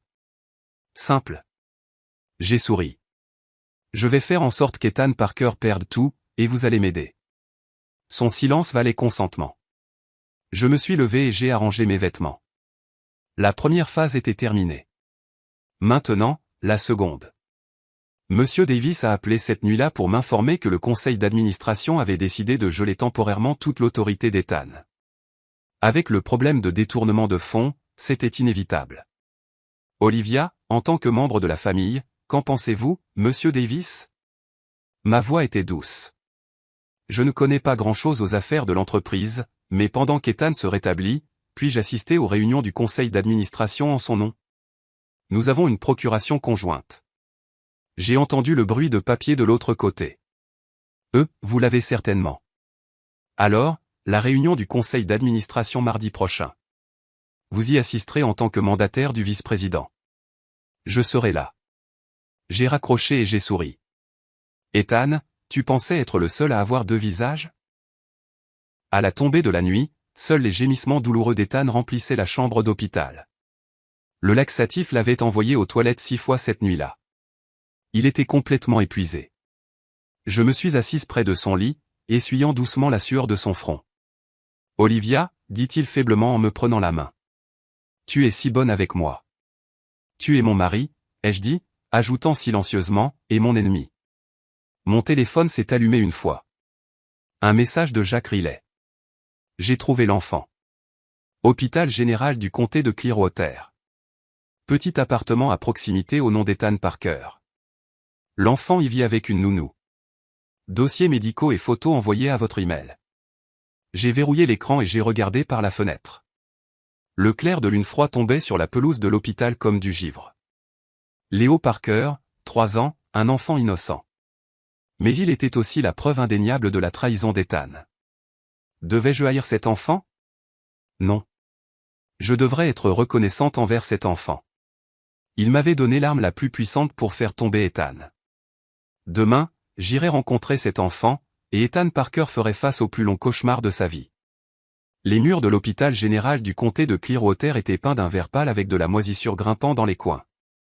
Le couloir empestait un mélange de désinfectant et d'urine.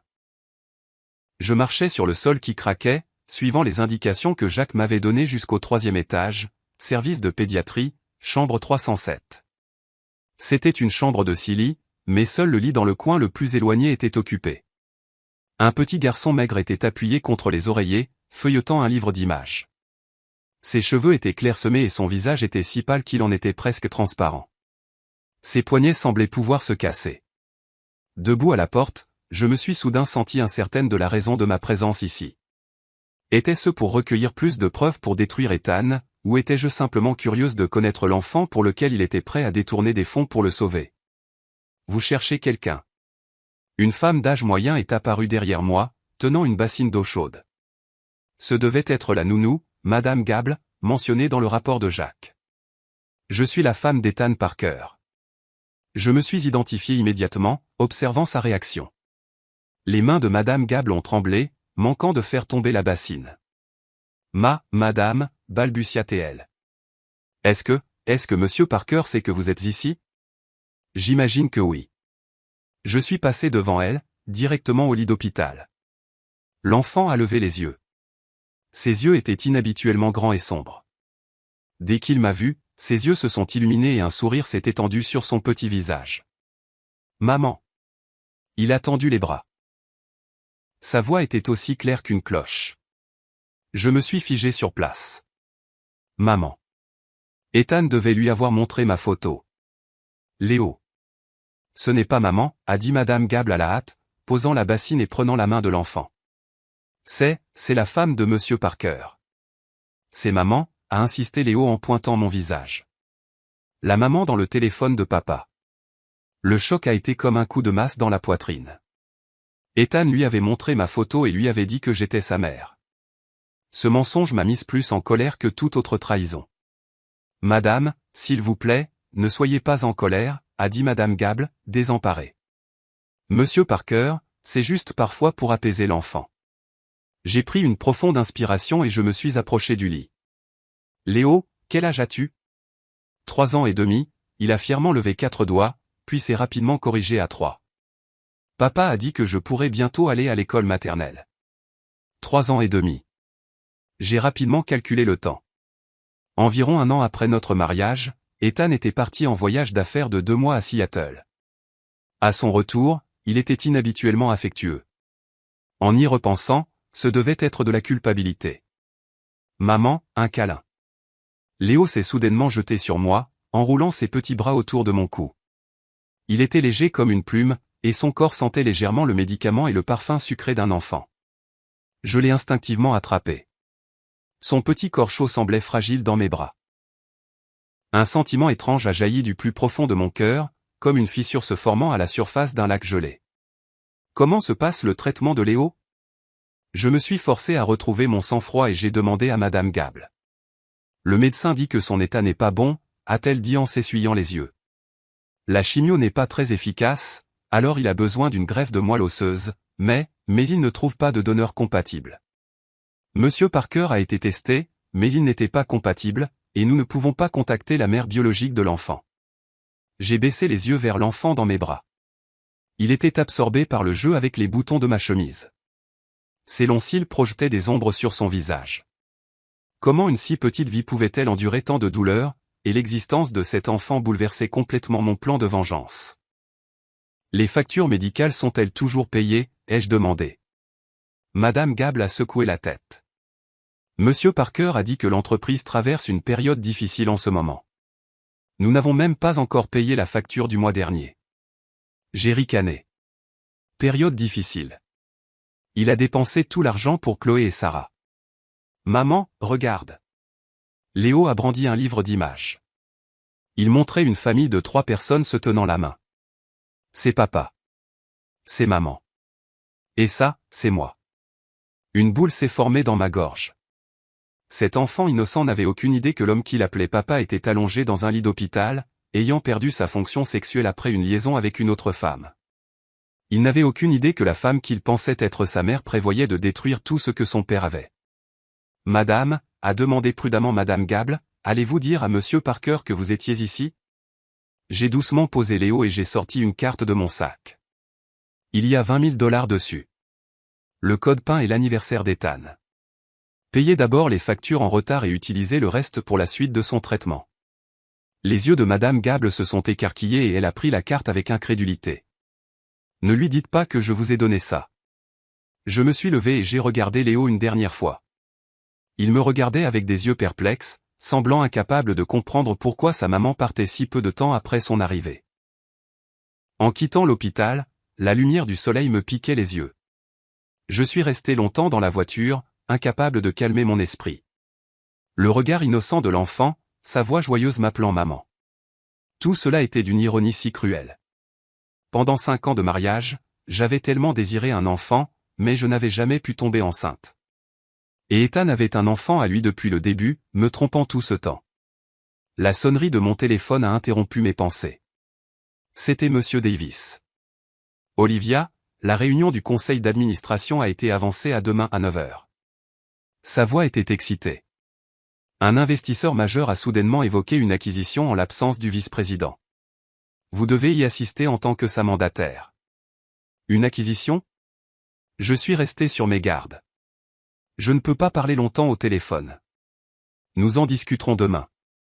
Il a raccroché rapidement et mes soupçons ont grandi. J'ai démarré la voiture et j'ai décidé de retourner à l'hôpital de la ville pour vérifier d'abord l'état d'Ethan. Dans le rétroviseur, l'hôpital général du comté de Clearwater devenait plus petit, mais l'image de l'enfant nommé Léo Parker ne quittait pas mon esprit. Dans la chambre d'hôpital d'Ethan, ma belle-mère lui donnait du porridge à la cuillère. Dès qu'elle m'a vu entrer, sa main a tremblé de manière notable. « Olivia, tu es là. » Ethan a réussi un faible sourire. Il avait l'air pire qu'hier.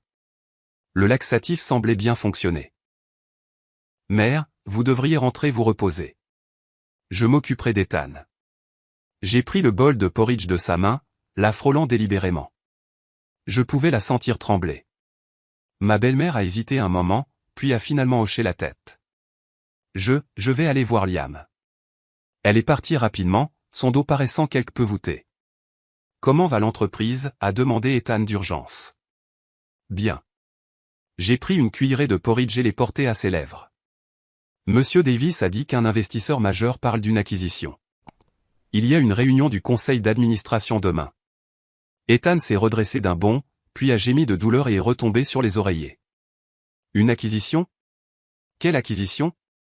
Je n'ai jamais approuvé ça. Calme-toi, ai-je dit en feignant l'inquiétude et en le repoussant doucement. Monsieur Davis a dit que c'est une affaire très urgente. Ça pourrait être une bonne opportunité. Opportunité, mon cul. Ethan a serré les dents. J'ai bâti cette entreprise à partir de rien. Pour qui se prend Davis, bon sang? Je l'ai regardé en silence ragé. Il n'y avait aucune sympathie dans mon cœur.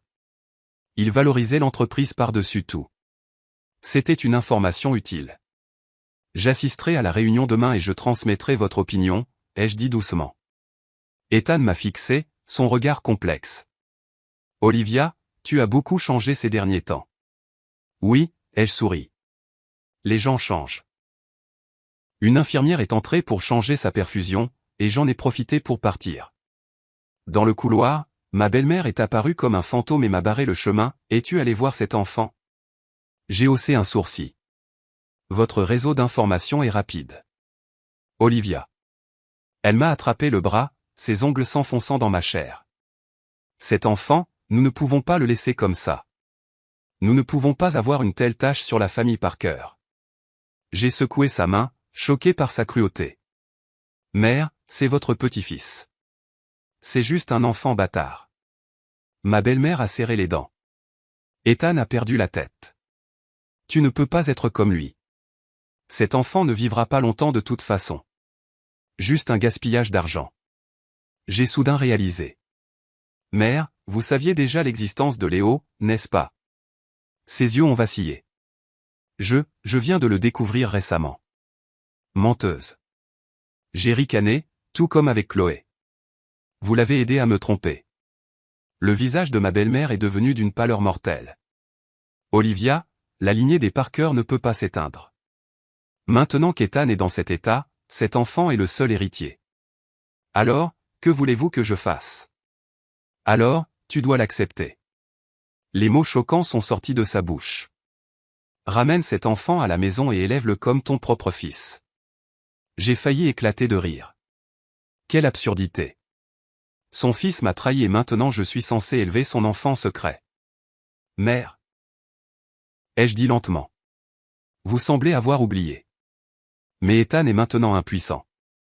Son entreprise, ses biens, et même cet enfant ne seront bientôt plus à lui. Ma belle-mère a reculé, me fixant comme si j'étais une étrangère. Qu'est-ce que tu as l'intention de faire? Vous le saurez après la réunion du conseil d'administration demain. Je me suis retourné et je l'ai laissé là, stupéfaite, dans le couloir. De retour à la maison, j'ai pris un long bain chaud. J'ai essayé de laver l'odeur de l'hôpital général du comté de Clearwater, mais la voix de Léo m'appelant maman continuait de résonner dans mes oreilles. Pendant 5 ans, comme j'avais aspiré à entendre ces mots, mais les entendre dans ces circonstances. Mon téléphone a vibré. Un email de Jacques Riley. En pièces jointes, les dossiers médicaux détaillés de Léo et l'historique des transferts mensuels d'Ethan.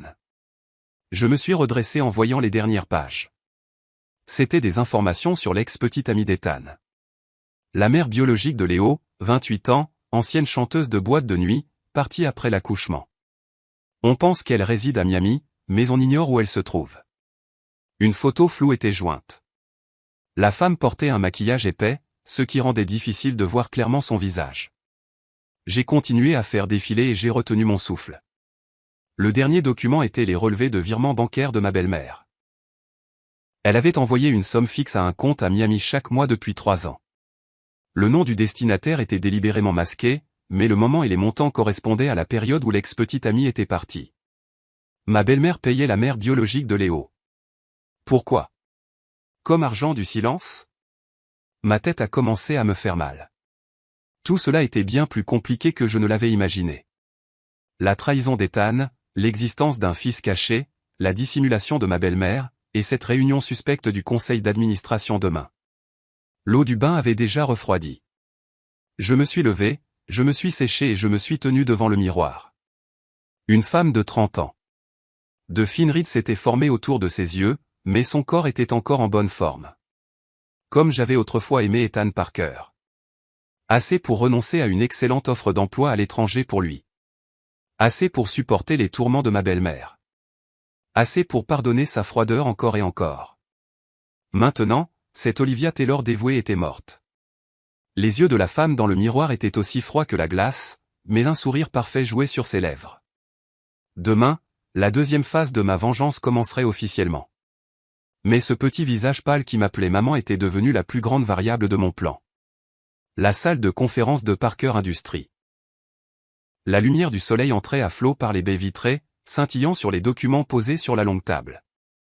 J'étais assise sur la chaise d'Ethan, tapotant légèrement des doigts sur la table, attendant que la réunion commence.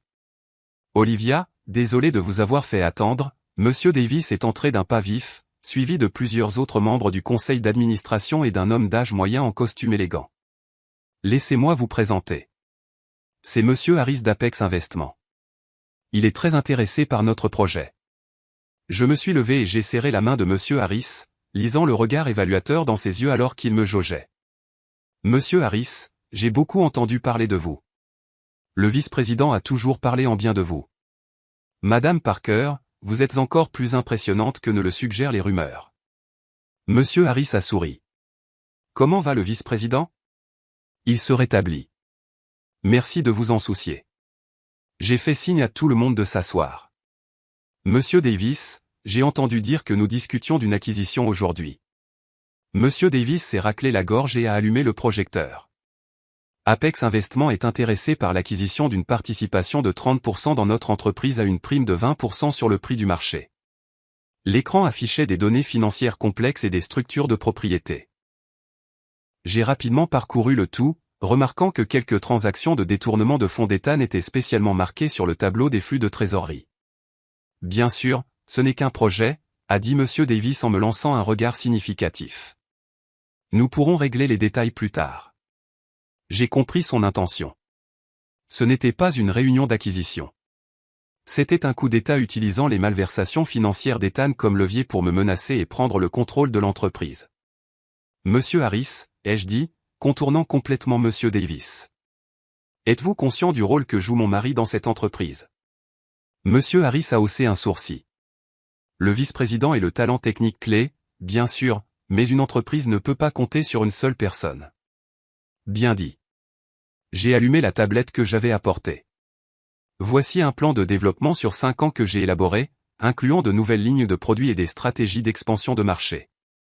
J'ai fait glisser la tablette vers Monsieur Harris. La valeur de Parker Industries ne réside pas dans son présent, mais dans son avenir. Si vous voulez une participation de 30%, vous devrez offrir 3 fois la valeur actuelle. La pièce est tombée dans le silence. La bouche de Monsieur Davis était légèrement entr'ouverte, son expression d'une incrédulité totale. Intéressant, a dit Monsieur Harris en feuilletant mon plan.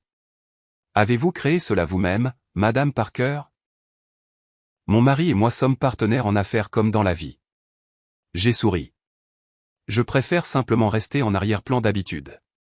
C'était un pari risqué.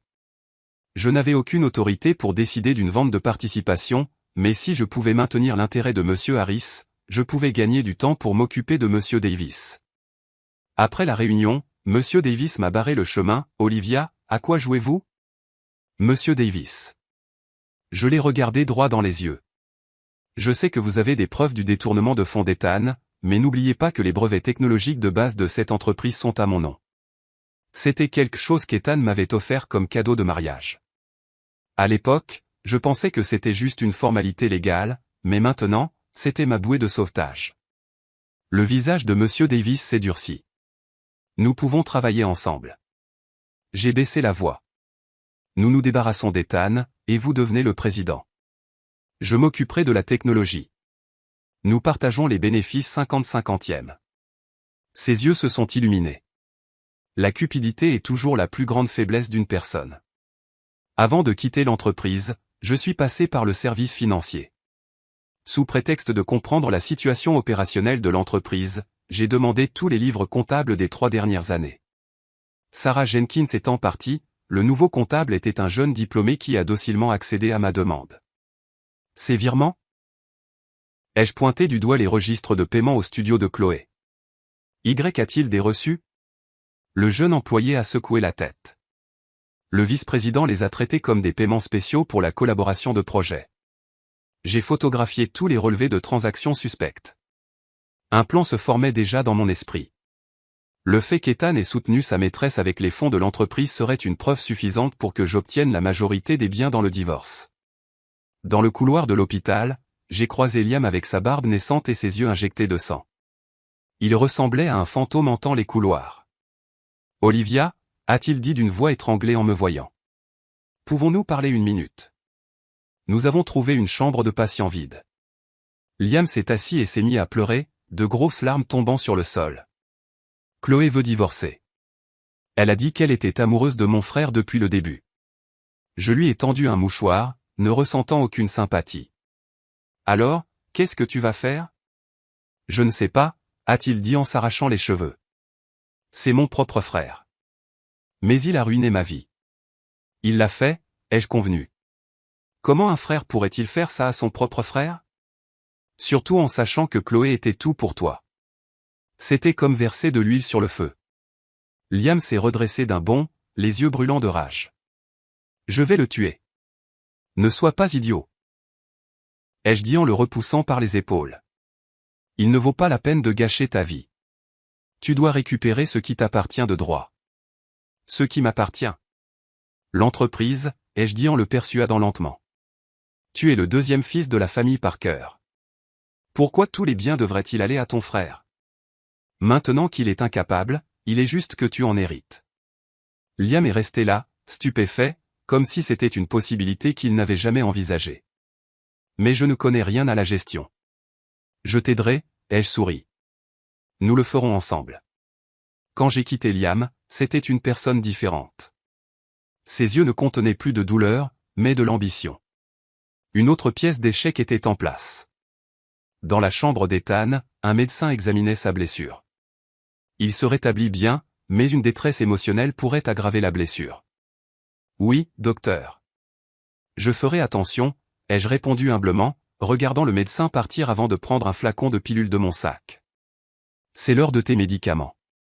Ethan a froncé les sourcils. Ce médicament me rend malade. Le médecin l'a prescrit. C'est bon pour toi. Je lui ai versé un verre d'eau et lui ai tendu les pilules.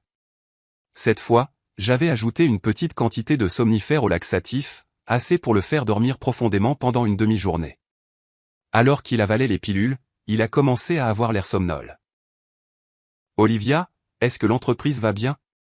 Bien, ai-je dit doucement. Monsieur Davis aide beaucoup. Davis, ce vieux renard, la voix d'Ethan s'est éteinte. Il profite certainement de mon absence. Avant qu'il ne puisse finir, il s'est endormi. J'ai pris son téléphone, l'ai déverrouillé avec son empreinte digitale et j'ai commencé à chercher. Son fil de discussion avec Chloé avait été effacé, mais il y avait un message récent. Chloé, ne t'inquiète pas pour les factures médicales. Je trouverai une solution. Je t'aime. L'horodatage datait d'hier. Il dormait certainement à ce moment-là. J'ai vérifié les messages envoyés et j'ai découvert qu'il avait été envoyé par reconnaissance vocale. Il s'inquiétait pour sa maîtresse même dans son sommeil. La rage a bouilli en moi et j'ai failli jeter le téléphone. Mais ensuite, j'ai pensé, quelle meilleure preuve pourrait-il y avoir? J'ai fait une capture d'écran du message et j'ai parcouru ses autres enregistrements. J'ai trouvé une note cryptée dans son application Memo. L'indice du mot de passe était l'anniversaire de Léo. J'ai entré la date que j'avais vue sur les dossiers médicaux de l'hôpital de Clearwater. Il s'est déverrouillé. À l'intérieur se trouvait un enregistrement de chaque dépense médicale et des progrès de Léo. La dernière entrée disait « Incompatibilité de moelle osseuse ». Sans espoir. Peut-être Olivia. Le texte s'arrêtait là. Il avait même envisagé de me demander de me faire tester pour une compatibilité de moelle osseuse. Son audace dépassait l'imagination. Juste au moment où j'allais remettre le téléphone, une notification de texte est apparue. VP Parker, j'ai détruit tous les documents du projet Clearwater. La police ne trouvera aucune trace. L'expéditeur était Monsieur Davis. Projet Clearwater, police. J'ai rapidement noté ces mots-clés et j'ai remis le téléphone en place. Il semblait y avoir un secret plus sombre entre Ethan et Monsieur Davis.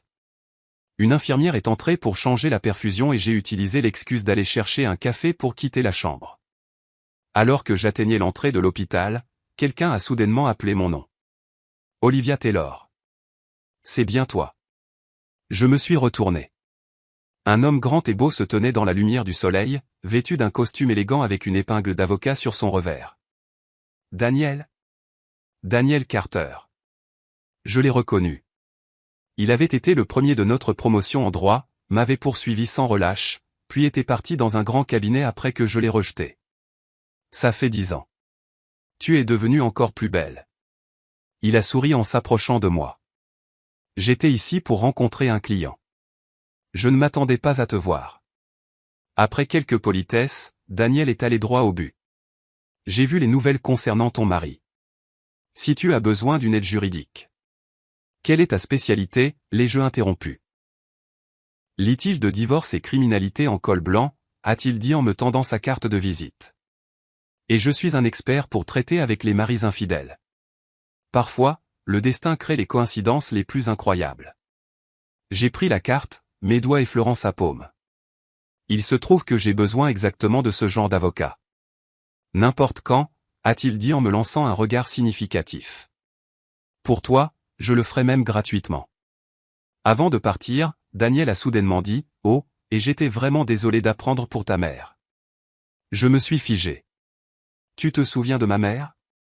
Bien sûr, a-t-il froncé les sourcils. Elle est morte dans un accident de voiture, n'est-ce pas? Ta 2e année d'université. Tu as pris un semestre de congé. J'ai hoché la tête avec difficulté, mais une énorme vague déferlait en moi. L'accident de voiture de ma mère s'est produit juste après qu'Ethan ait commencé à me poursuivre.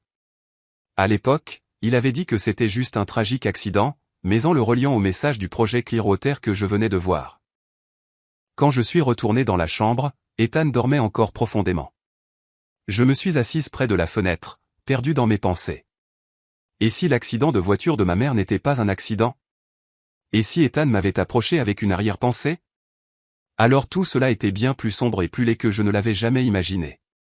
Mon téléphone a vibré. Un message de Jacques Riley. J'ai trouvé le projet Clearwater. Contrat gouvernemental que l'entreprise de votre mari a géré il y a 5 ans, interrompu en raison d'un accident de sécurité. Un travailleur est mort en tombant, mais l'argent de l'indemnisation a disparu. Nom du défunt, Robert Taylor.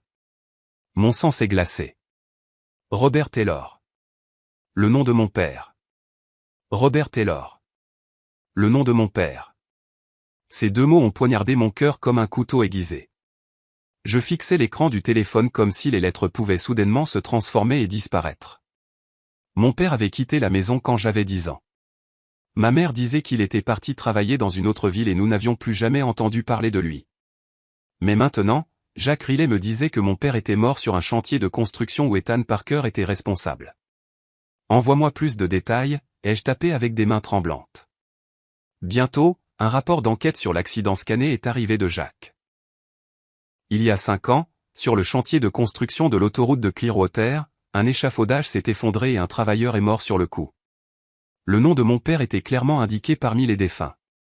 Le rapport indiquait que l'indemnisation avait été versée à la famille endeuillée, mais ma mère n'avait jamais reçu un centime. Ce qui était plus glaçant, c'est que la date de l'accident était juste 2 semaines avant l'accident de voiture de ma mère. Mes tempes palpitaient. Un terrible soupçon s'est formé dans mon esprit. Ma mère avait découvert la vérité sur la mort de mon père et on l'avait fait taire. D'autres informations, ai-je de nouveau demandé à Jacques. Je creuse encore. Mais il y a quelque chose d'étrange. Les registres officiels ne mentionnent que 4 décès. Le nom de votre père a été effacé. J'ai posé le téléphone. Mes mains tremblaient de manière incontrôlable. La lumière du soleil à l'extérieur me semblait soudain aveuglante. Et l'odeur de désinfectant dans la chambre était nauséabonde. Pendant 5 ans de mariage, j'ai cru qu'Ethan m'aimait. Même si ses sentiments avaient changé plus tard, je pensais qu'il était sincère au début. Mais et s'il m'avait approché pour me surveiller, pour me faire taire? Ethan s'est agité dans son lit, marmonnant quelque chose d'inintelligible dans son sommeil. Je me suis approché du lit et j'ai regardé l'homme que j'avais autrefois tant aimé. Ses cils battaient et ses lèvres étaient légèrement retroussées comme un enfant troublé. Cette vue aurait autrefois adouci mon cœur, mais maintenant elle ne me remplissait que de dégoût. Olivia. Il a soudainement ouvert les yeux, son regard brumeux à cause des médicaments. Je suis désolé. Tout mon corps s'est raidi. Désolé pourquoi? Ta mère. Clearwater. Sa voix s'est éteinte et il s'est rendormi. Un frisson a parcouru ma colonne vertébrale. Il venait de dire, Clearwater. Ce n'était pas une coïncidence. Ethan savait quelque chose sur mes parents. J'ai attrapé mon sac et je suis sorti en courant de la chambre, manquant de percuter une infirmière dans le couloir. Madame, tout va bien, a demandé l'infirmière en m'étudiant. Je vais bien, juste un peu fatigué. J'ai forcé un sourire et j'ai demandé, où puis-je consulter les dossiers médicaux détaillés d'un patient? L'infirmière a hésité. Techniquement, seule la famille. Je suis sa femme. Je lui ai montré une copie de notre certificat de mariage, que je portais toujours pour les urgences. Je crains qu'il n'ait une réaction allergique à ces médicaments. Je devais avoir l'air terrible car l'infirmière a semblé avoir pitié de moi. Le bureau du médecin est vide en ce moment. Le mot de passe de l'ordinateur est JP 2023. Le bureau du médecin était vide. J'ai rapidement allumé l'ordinateur, entré le mot de passe et accédé au dossier médicaux complet d'Ethan. En parcourant les journaux de réaction aux médicaments, j'ai retenu mon souffle. L'infirmière de nuit avait écrit « Le patient a montré de l'anxiété pendant son sommeil », murmurant à plusieurs reprises des mots comme Clearwater et Hélène. Hélène était le nom de ma mère. Ma vision s'est brouillée. En 5 ans de mariage, Ethan n'avait jamais posé de questions sur ma mère. En y repensant, c'était incroyablement étrange. Une personne ne demanderait-elle pas normalement des nouvelles des parents décédés de son conjoint? Mon téléphone a de nouveau vibré. C'était Daniel Carter. Pouvons-nous nous voir un instant? J'ai trouvé quelque chose lié à l'entreprise de votre mari. Nous nous sommes rencontrés dans un café près de l'hôpital. Daniel était déjà là, avec plusieurs documents étalés sur la table. Tu as déjà trouvé quelque chose, ai-je dit en m'asseyant. Mon cœur était en 1000 morceaux, mais j'ai gardé une voix aussi calme que possible. Daniel a fait glisser une copie d'un document vers moi. C'est un rapport d'audit interne de Parker Industries datant de 5 ans, lié au projet Clearwater. Le document détaillait comment, après l'accident du projet Clearwater, Ethan et M. Davis avaient conspiré pour falsifier les livres et détourner les fonds d'indemnisation. Plus choquant encore, il révélait que si la cause de l'accident était enregistrée comme une erreur de l'ouvrier, elle était en réalité due à l'utilisation de matériaux de qualité inférieure. Rien que ça, c'est suffisant pour les envoyer tous les deux en prison, a dit Daniel calmement. Mais le plus étrange, c'est ça. Il a pointé une liste de noms sur une page. Le nom de mon père était spécialement marqué et à côté était écrit « Affaire de famille résolue ». Mes ongles se sont enfoncés dans mes paumes. Résolu? Qu'est-ce que ça veut dire? Je ne peux pas être sûr, mais d'après mon expérience, a hésité Daniel, cela signifie généralement qu'ils ont payé de l'argent pour le silence ou qu'ils ont utilisé des méthodes plus extrêmes. La tasse de café est tombée de ma main, éclaboussant de liquide brun les documents. Daniel a remarqué ma réaction étrange. Olivia, le Robert Taylor sur cette liste n'est sûrement pas. C'est mon père, ai-je admis avec difficulté. Le visage de Daniel s'est durci. Mon Dieu. Alors votre mari vous a peut-être approché avec un but dès le début. J'ai besoin de ton aide, Daniel, ai-je dit en me forçant à rester calme. J'ai besoin que tu fasses 2 choses. Premièrement, trouve la vérité sur l'accident de voiture de ma mère. Deuxièmement, prépare-toi pour un divorce. Je vais laisser Ethan Parker sans rien. Pas de problème, a dit Daniel en rassemblant les documents. Mais tu dois être prudente. Les hommes comme lui, acculés, sont capables de tout. Sur le chemin du retour à l'hôpital, j'ai croisé ma belle-mère dans le couloir. Elle avait l'air décharnée, et ses yeux étaient rouges et gonflés de larmes.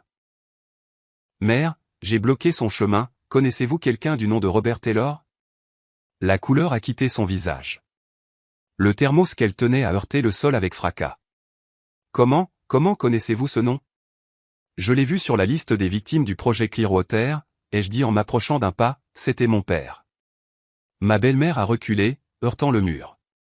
Impossible. Comment la fille de Robert Taylor pourrait-elle être vous? Alors vous saviez, ai-je ricané. Comme c'est amusant. Votre fils a épousé la fille de son ennemi? Non, ce n'est pas ça. Elle a soudainement attrapé ma main, ses ongles s'enfonçant profondément dans ma peau. Ethan ne savait pas. Il ne l'a découvert que plus tard. Et alors, ai-je demandé sèchement. Qu'a-t-il fait? Ses lèvres tremblaient et des larmes coulaient sur ses joues. Il voulait vous dédommager. Il était sincère. Je lui ai retiré la main. Aussi sincère qu'il l'était avec mon père, j'en suis sûr. Olivia. Ma belle-mère est soudainement tombée à genoux. Les passants ont commencé à la regarder. Cet enfant, Léo, il est innocent. S'il vous plaît. Léo. Pourquoi le mentionnait-elle soudainement? Avant que je puisse en demander plus, une infirmière s'est précipitée pour me dire qu'Ethan s'était réveillé et était extrêmement agité. À l'intérieur de la chambre, Ethan criait. Plusieurs infirmières essayaient de le maintenir pour lui administrer un sédatif. Olivia, où est Olivia? Je dois voir Olivia. Je suis là. Je me suis approché du lit, feignant l'inquiétude. Qu'est-ce qui ne va pas? Tu as fait un cauchemar? Il s'est immédiatement calmé en me voyant. Une émotion indéchiffrable a vacillé dans ses yeux. Où es-tu allé? À ta charcuterie préférée, ai-je dit en brandissant un sac en papier. Je t'ai pris un sandwich. Les infirmières ont échangé des regards et ont quitté la pièce tranquillement. Nous étions seuls. Le bip régulier du moniteur cardiaque remplissait le silence. Olivia, a dit faiblement Ethan en tendant la main pour me toucher. J'ai évité sa main, faisant semblant de redresser la couverture. Je viens de rêver de ta mère. Je lui ai tourné le dos, serrant la mâchoire pour empêcher ma voix de trembler. Pourquoi rêverais-tu de ma mère?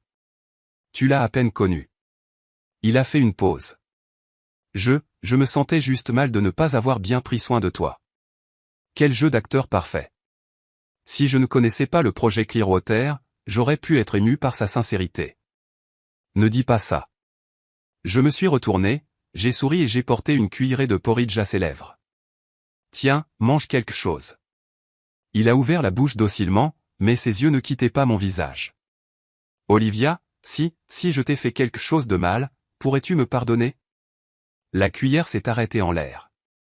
Cela dépendrait de ce que c'était. Comme cacher quelque chose de mon passé. Comme le projet Clearwater? Ai-je contré directement? Le corps d'Ethan s'est visiblement raidi. Du porridge a coulé de sa bouche. Comment sais-tu ça? Je sais beaucoup plus que tu ne le penses. J'ai posé le bol.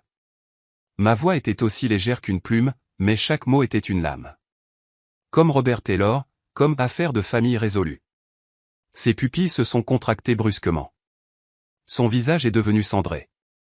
Olivia, je peux tout expliquer. Chut. J'ai pressé un doigt sur ses lèvres. Pas maintenant. Tu dois te reposer. Nous aurons tout le temps de parler. En quittant la chambre, mon téléphone a sonné. C'était de l'hôpital général du comté de Clearwater. Madame, nous avons les résultats du test de moelle osseuse de Léo Parker. La voix du médecin était perplexe. Il y a quelque chose d'étrange. Vous et l'enfant n'êtes pas liés par le sang, mais votre compatibilité tissulaire est extrêmement élevée, presque au niveau de la famille immédiate. J'ai serré le téléphone fermement. Je me suis souvenu du comportement étrange de ma belle-mère et de la façon dont Léo m'avait appelé maman. Une pensée folle m'a traversé l'esprit. Et si Léo n'était pas le fils d'Ethan?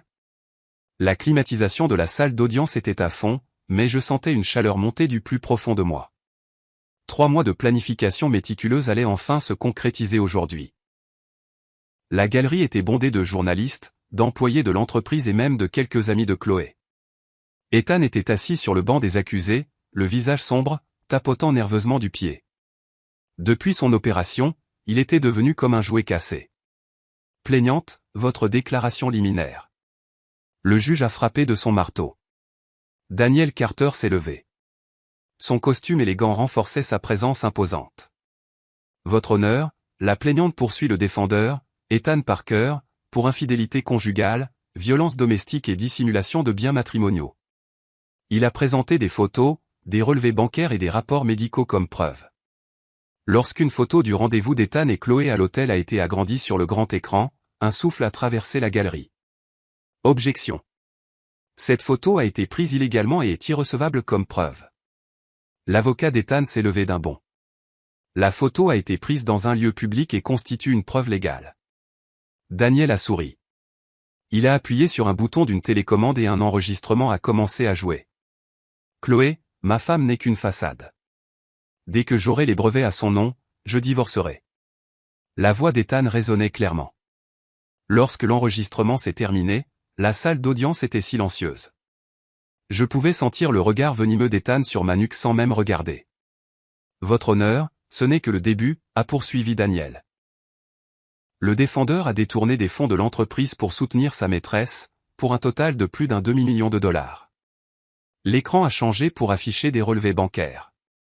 Les destinataires étaient Chloé Studio et le compte personnel de Sarah Jenkins. L'avocat d'Ethan a de nouveau objecté. C'étaient des transactions commerciales légitimes. Ah oui? Daniel a haussé un sourcil et a joué un autre enregistrement. C'était ma conversation avec Monsieur Davis. Monsieur Davis, l'argent qu'Ethan a envoyé à Chloé, c'était bien du détournement de fonds, n'est-ce pas? Bien sûr. Il l'a enregistré comme frais de projet. Et Sarah Jenkins, c'est sa petite amie. Il a dépensé tout cet argent pour elle.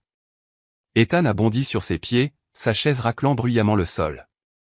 Davis, traître. Les huissiers l'ont maîtrisé, et le juge a frappé de son marteau, lançant un avertissement. J'ai tourné la tête, j'ai croisé les yeux d'Ethan et je lui ai adressé un sourire froid à peine perceptible. Ses pupilles se sont contractées. Il avait enfin réalisé que tout cela était mon plan. Votre honneur, j'appelle mon deuxième témoin, a dit Daniel, et Liam Parker s'est approché de la barre des témoins. Il n'était pas rasé et avait des cernes sous les yeux. Après son divorce d'avec Chloé, c'était un homme brisé. Monsieur Parker, quelle est votre relation avec le défendeur? C'est mon frère. La voix de Liam était rauque. La voix de la femme dans l'enregistrement est-elle celle de votre ex-femme, Chloé? Oui, c'est elle. Liam a serré les poings. Il se voyait depuis plus d'1 an.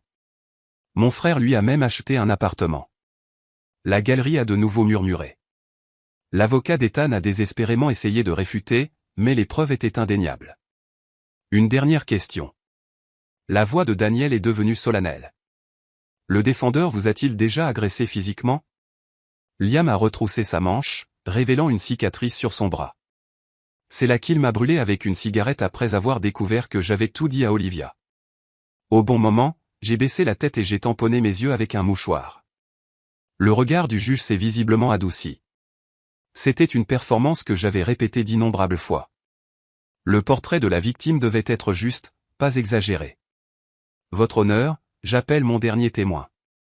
Je ne m'attendais pas à ce que Daniel appelle ma belle-mère. Alors que la vieille femme se dirigeait d'un pas chancelant vers la barre, l'expression d'Ethan est passée de la rage à la terreur. Madame, avez-vous aidé à dissimuler la liaison de votre fils? Ses lèvres tremblaient. Ses yeux troubles m'ont regardé. J'ai fait un léger signe de tête, lui rappelant notre accord, mon témoignage en échange de la garde de Léo Parker. Oui. Sa voix était aussi faible qu'un bourdonnement de moustique. J'ai menti à Olivia plusieurs fois pour le bien d'Ethan. Qu'avez-vous fait spécifiquement? Une fois, pour l'anniversaire d'Olivia, Ethan était avec Chloé dans un hôtel.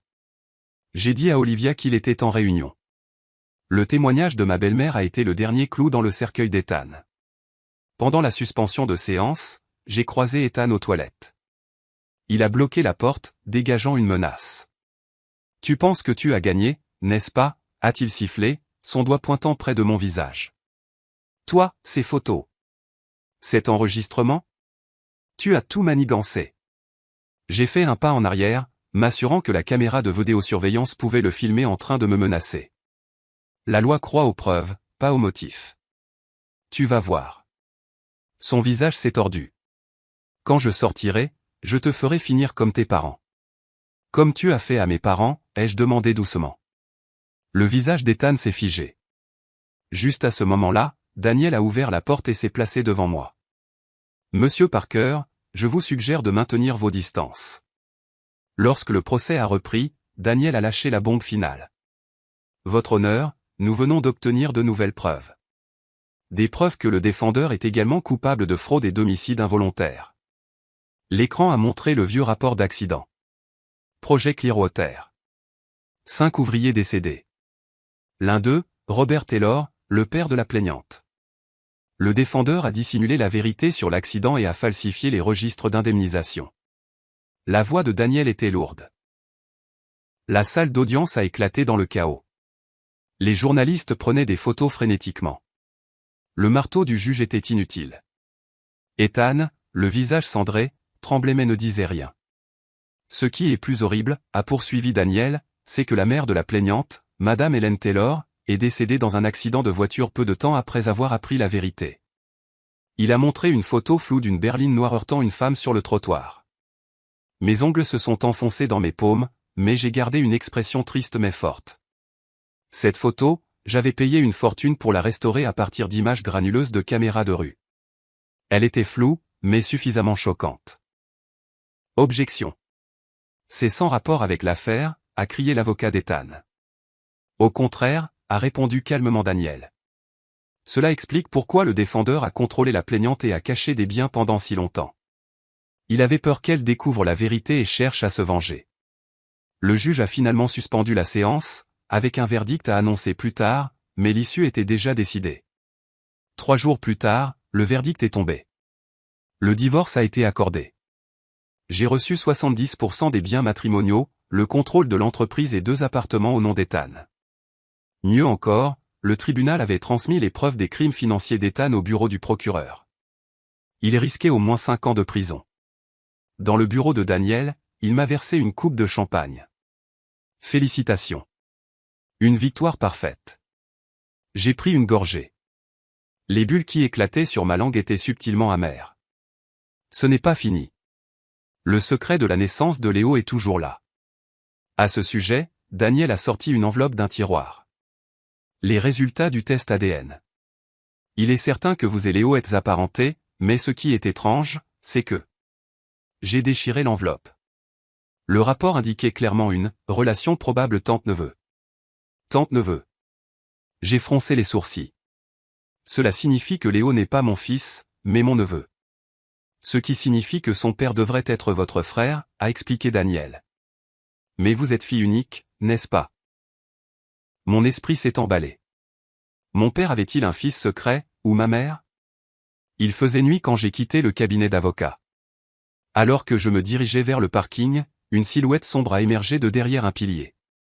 C'était Ethan. Heureuse maintenant, a-t-il ricané, puant l'alcool. Je n'ai plus rien. Tout comme moi il y a 5 ans, ai-je dit calmement, ma main glissant dans mon sac pour appuyer secrètement sur le bouton d'enregistrement de mon téléphone. Ce n'était pas que moi, tu sais. Tes parents, a-t-il dit soudainement. C'est Davis qui a orchestré ça. Je ne l'ai juste pas arrêté. Une confession bien trop tardive. Tu sais quoi, ai-je dit doucement. L'ADN de Léo correspond au mien. Comme une tante et un neveu. L'expression d'Ethan est devenue étrange un instant. Alors, tu l'as découvert? Il a secoué la tête et a reculé de quelques pas. Tu penses avoir gagné, Olivia? Certains secrets sont mieux gardés. Juste à ce moment-là, une voiture de police est entrée dans le garage. Ethan l'a vue et a rapidement disparu dans l'ombre. La police avait été appelée par Daniel, qui craignait qu'Ethan ne tente de se venger. Ça va? Daniel a accouru, l'air inquiet. Je vais bien, ai-je dit en regardant dans la direction où Ethan avait disparu. Mais d'après ce qu'il vient de dire, je pense qu'il y a un autre secret sur la naissance de Léo. De retour à la maison, j'ai vérifié les images de la vidéosurveillance. Ethan avait une ordonnance restrictive contre lui, mais j'avais installé un nouveau système de sécurité au cas où. L'écran ne montrait que l'ombre d'un rideau se balançant dans le vent. J'ai poussé un soupir de soulagement, j'ai pris une douche et je me suis préparé pour la nuit. Juste à ce moment-là, mon téléphone a sonné. C'était une infirmière de l'hôpital général du comté de Clearwater. Madame, c'est une urgence. L'état de Léo s'est soudainement aggravé. Il a besoin d'une intervention chirurgicale immédiate. Mon cœur s'est serré. J'arrive tout de suite. Sur l'autoroute déserte au milieu de la nuit, j'ai appuyé sur l'accélérateur. L'aiguille du compteur de vitesse continuait de grimper. Léo doit s'en sortir. Il est ma seule famille maintenant, même si je ne connaissais pas encore notre relation exacte. Dans le couloir de l'hôpital, Madame Gable faisait les 100 pas anxieusement. Madame, le médecin dit qu'il a besoin d'une opération tout de suite, mais c'est très risqué. L'argent n'est pas un problème, les jeux interrompus. Prenez les meilleurs médicaments, le médecin le plus compétent. Mais... Madame Gable a hésité. Monsieur Parker, je veux dire Ethan. Il était juste là. Mon sang s'est glacé. Que faisait-il ici? Il a dit qu'il transférait l'enfant dans un autre hôpital, a-t-elle dit en me tendant un bout de papier. Il a laissé ça pour vous. La note avait une adresse griffonnée dessus. 17, quartier des anciens entrepôts, comté de Clearwater. Au dos, en petites lettres, il était écrit « Viens seul si tu veux la vérité ». Sous le clair de lune, le quartier des anciens entrepôts ressemblait à un terrain vague. J'ai marché sur des éclats de verre et des mauvaises herbes, comptant les numéros sur les bâtiments. Mon rythme cardiaque était plus fort que mes pas. La porte en fer de l'entrepôt 17 était entr'ouverte, une faible lumière s'échappant. J'ai poussé la porte et un nuage de poussière s'est élevé. Au centre de l'entrepôt, sous une seule ampoule nue, se tenait Ethan Parker. À côté de lui, une petite silhouette dans un fauteuil roulant. Léo. Tu es venu. La voix d'Ethan était rauque. Je savais que tu viendrais. Mon regard était fixé sur Léo. L'enfant respirait faiblement, le visage pâle. Il était encore en vie. Il a besoin d'un médecin, ai-je dit en commençant à courir vers lui. Mais Ethan m'a bloqué. Parlons d'abord des conditions. Il a brandi un dossier. Voici la vérité que tu veux. En échange de tes parts dans l'entreprise. Sous la faible lumière, les yeux d'Ethan étaient injectés de sang et son visage était couvert de barbe. L'homme confiant qu'il était autrefois avait disparu. Il était maintenant un fugitif acculé avec un regard fou dans les yeux. Quelle vérité vaut toute mon entreprise, ai-je dit en essayant de rester calme tout en plongeant secrètement ma main dans mon sac et en appuyant sur la numérotation rapide de mon téléphone. C'était le numéro de Daniel. Le secret de la naissance de Léo. Ethan a ouvert le dossier et a sorti un morceau de papier jauni. Tu veux savoir pourquoi son ADN correspond au tien. J'ai plissé les yeux pour essayer de lire le papier. Arrête de perdre du temps et va droit au but. Parce que... Ethan a soudainement ri, le son résonnant dans l'entrepôt vide. Ce n'est pas mon fils. Les mots m'ont frappé comme un coup physique. C'est le fils de ta mère, a dit Ethan en tournant le papier vers moi. Un bébé effivé fait avec le sperme de ton père, qu'il avait congelé avant de mourir. Sous la faible lumière, j'ai vu clairement le papier. C'était un formulaire de consentement d'une clinique de fertilité. La ligne de signature était signée par ma mère, Hélène Taylor. La date était juste un mois avant son accident de voiture. Impossible. Ma voix tremblait. Bien sûr, elle ne te l'a jamais dit, a ricané Ethan. C'était un secret. Elle voulait un enfant pour se souvenir de ton père, mais elle était trop vieille pour les cliniques légales. Alors, elle en a trouvé une illégale. Mon esprit s'est emballé. Donc, Léo est mon demi-frère. C'est pourquoi l'ADN est revenu comme tante-neveu. Alors pourquoi l'as-tu, ai-je exigé. L'expression d'Ethan est devenue compliquée. J'étais chargé de régler le désordre du projet Clearwater. Ta mère a découvert la vérité et a menacé de me dénoncer. Puis elle a soudainement dit qu'elle partait à l'étranger et m'a laissé l'enfant. Elle te l'a laissé à toi. Ma voix est devenue aiguë, à l'homme responsable de la mort de son mari. C'est ce qu'elle a fait, a avalé Ethan. Elle a dit que l'enfant avait besoin de bons soins médicaux et que j'étais le seul à pouvoir les fournir. C'était un mensonge fragile. J'ai regardé les yeux fuyants d'Ethan et j'ai soudain compris. Tu l'as forcé, n'est-ce pas? Tu as utilisé l'enfant pour faire chanter ma mère afin qu'elle se taise. Ethan ne l'a pas nié, ce qui valait aveu. Mon sang a bouilli. Ma mère n'était pas morte dans un accident. Elle avait été poussée à la mort par ce monstre. Juste à ce moment-là, le son des sirènes de police s'est fait plus fort à l'extérieur de l'entrepôt. Le visage d'Ethan s'est durci. Il a attrapé Léo. Tu as appelé les flics. Laisse l'enfant partir, ai-je dit en me jetant sur le fauteuil roulant. Il doit aller à l'hôpital. Dans la lutte, le dossier est tombé au sol, éparpillant des photos. J'en ai aperçu une. C'était ma mère tenant un nouveau-né. Elle avait l'air fatiguée, mais heureuse. C'était la dernière image d'elle au monde. Ne bougez plus. Police. La porte s'est ouverte en grand, et plusieurs officiers se sont précipités à l'intérieur. Le texte se répète ici. Bang. Un seul coup de feu. Ethan a lâché le fauteuil roulant et a soudainement sorti un petit couteau de sa poche. Olivia, c'est toi qui as fait ça. Il a brandi le couteau et s'est jeté sur moi. Le texte semble avoir une erreur ici. La police intervient, puis Ethan attaque après un coup de feu. Je secouai la tête et vérifiai immédiatement Léo. L'enfant était semi-conscient, son front brûlant de fièvre. Une ambulance. Appelez vite une ambulance. Un mois plus tard, l'état de Léo s'est stabilisé, et il a été transféré au meilleur hôpital pour enfants de la ville. Le test génétique a confirmé qu'il était mon demi-frère, conçu par FIV illégal par ma mère de 48 ans. Ethan a été condamné à 7 ans de prison pour homicide involontaire et crimes financiers. Pendant le procès, sa mère a vendu tous ses biens pour payer sa défense, mais a fini sans le sou dans une maison de retraite. j'ai entendu une rumeur selon laquelle Chloé était entrée en cure de désintoxication pour un problème de drogue, et j'ai officiellement pris la direction de Parker Industries, la rebaptisant Taylor Legacy Group, en prenant une initiale de chacun des noms de mes parents. L'entreprise s'est spécialisée dans les dispositifs médicaux, et grâce à quelques brevets à mon nom, elle a rapidement attiré les investisseurs. Mademoiselle Taylor, la célébration de l'introduction en bourse est prévue pour lundi prochain, a dit mon assistant en me tendant un document. J'ai hoché la tête et je me suis tenu devant la baie vitrée de mon bureau, regardant la ville. 3 ans, ma vie avait été complètement transformée depuis que j'avais trouvé cette boîte de préservatifs. L'ancienne Madame Parker était maintenant la PDG Taylor, l'ancienne femme au foyer dirigeait maintenant une entreprise de plus de 300 employés. Mon téléphone a sonné. C'était Daniel. N'oublie pas le dîner de célébration à 19h ce soir. J'ai souri légèrement. Comment pourrais-je oublier mon plus grand allié? Le dîner a eu lieu dans le meilleur restaurant de la ville. Daniel était habillé encore plus impeccablement que d'habitude. Après quelques verres de vin, il a soudainement sorti une petite boîte de sa poche. Olivia. Il a pris une profonde inspiration. Au cours des 3 dernières années, je t'ai vu remonter la pente. Je t'ai vu devenir de plus en plus. Daniel. J'ai doucement pressé sa main.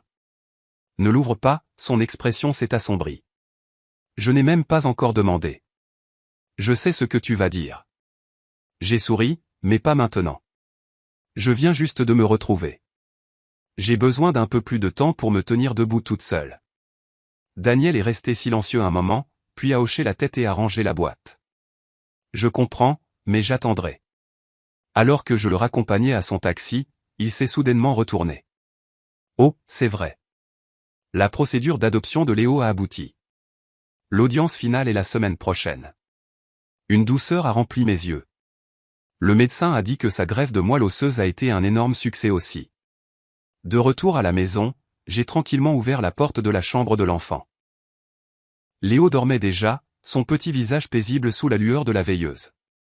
Sur sa table de chevet se trouvait une photo de nous prise le jour de son adoption. Lui dans un petit costume, moi dans une robe. À côté, la photo de ma mère tenant un nouveau-né. C'était une autre partie d'elle qu'elle avait laissée dans ce monde.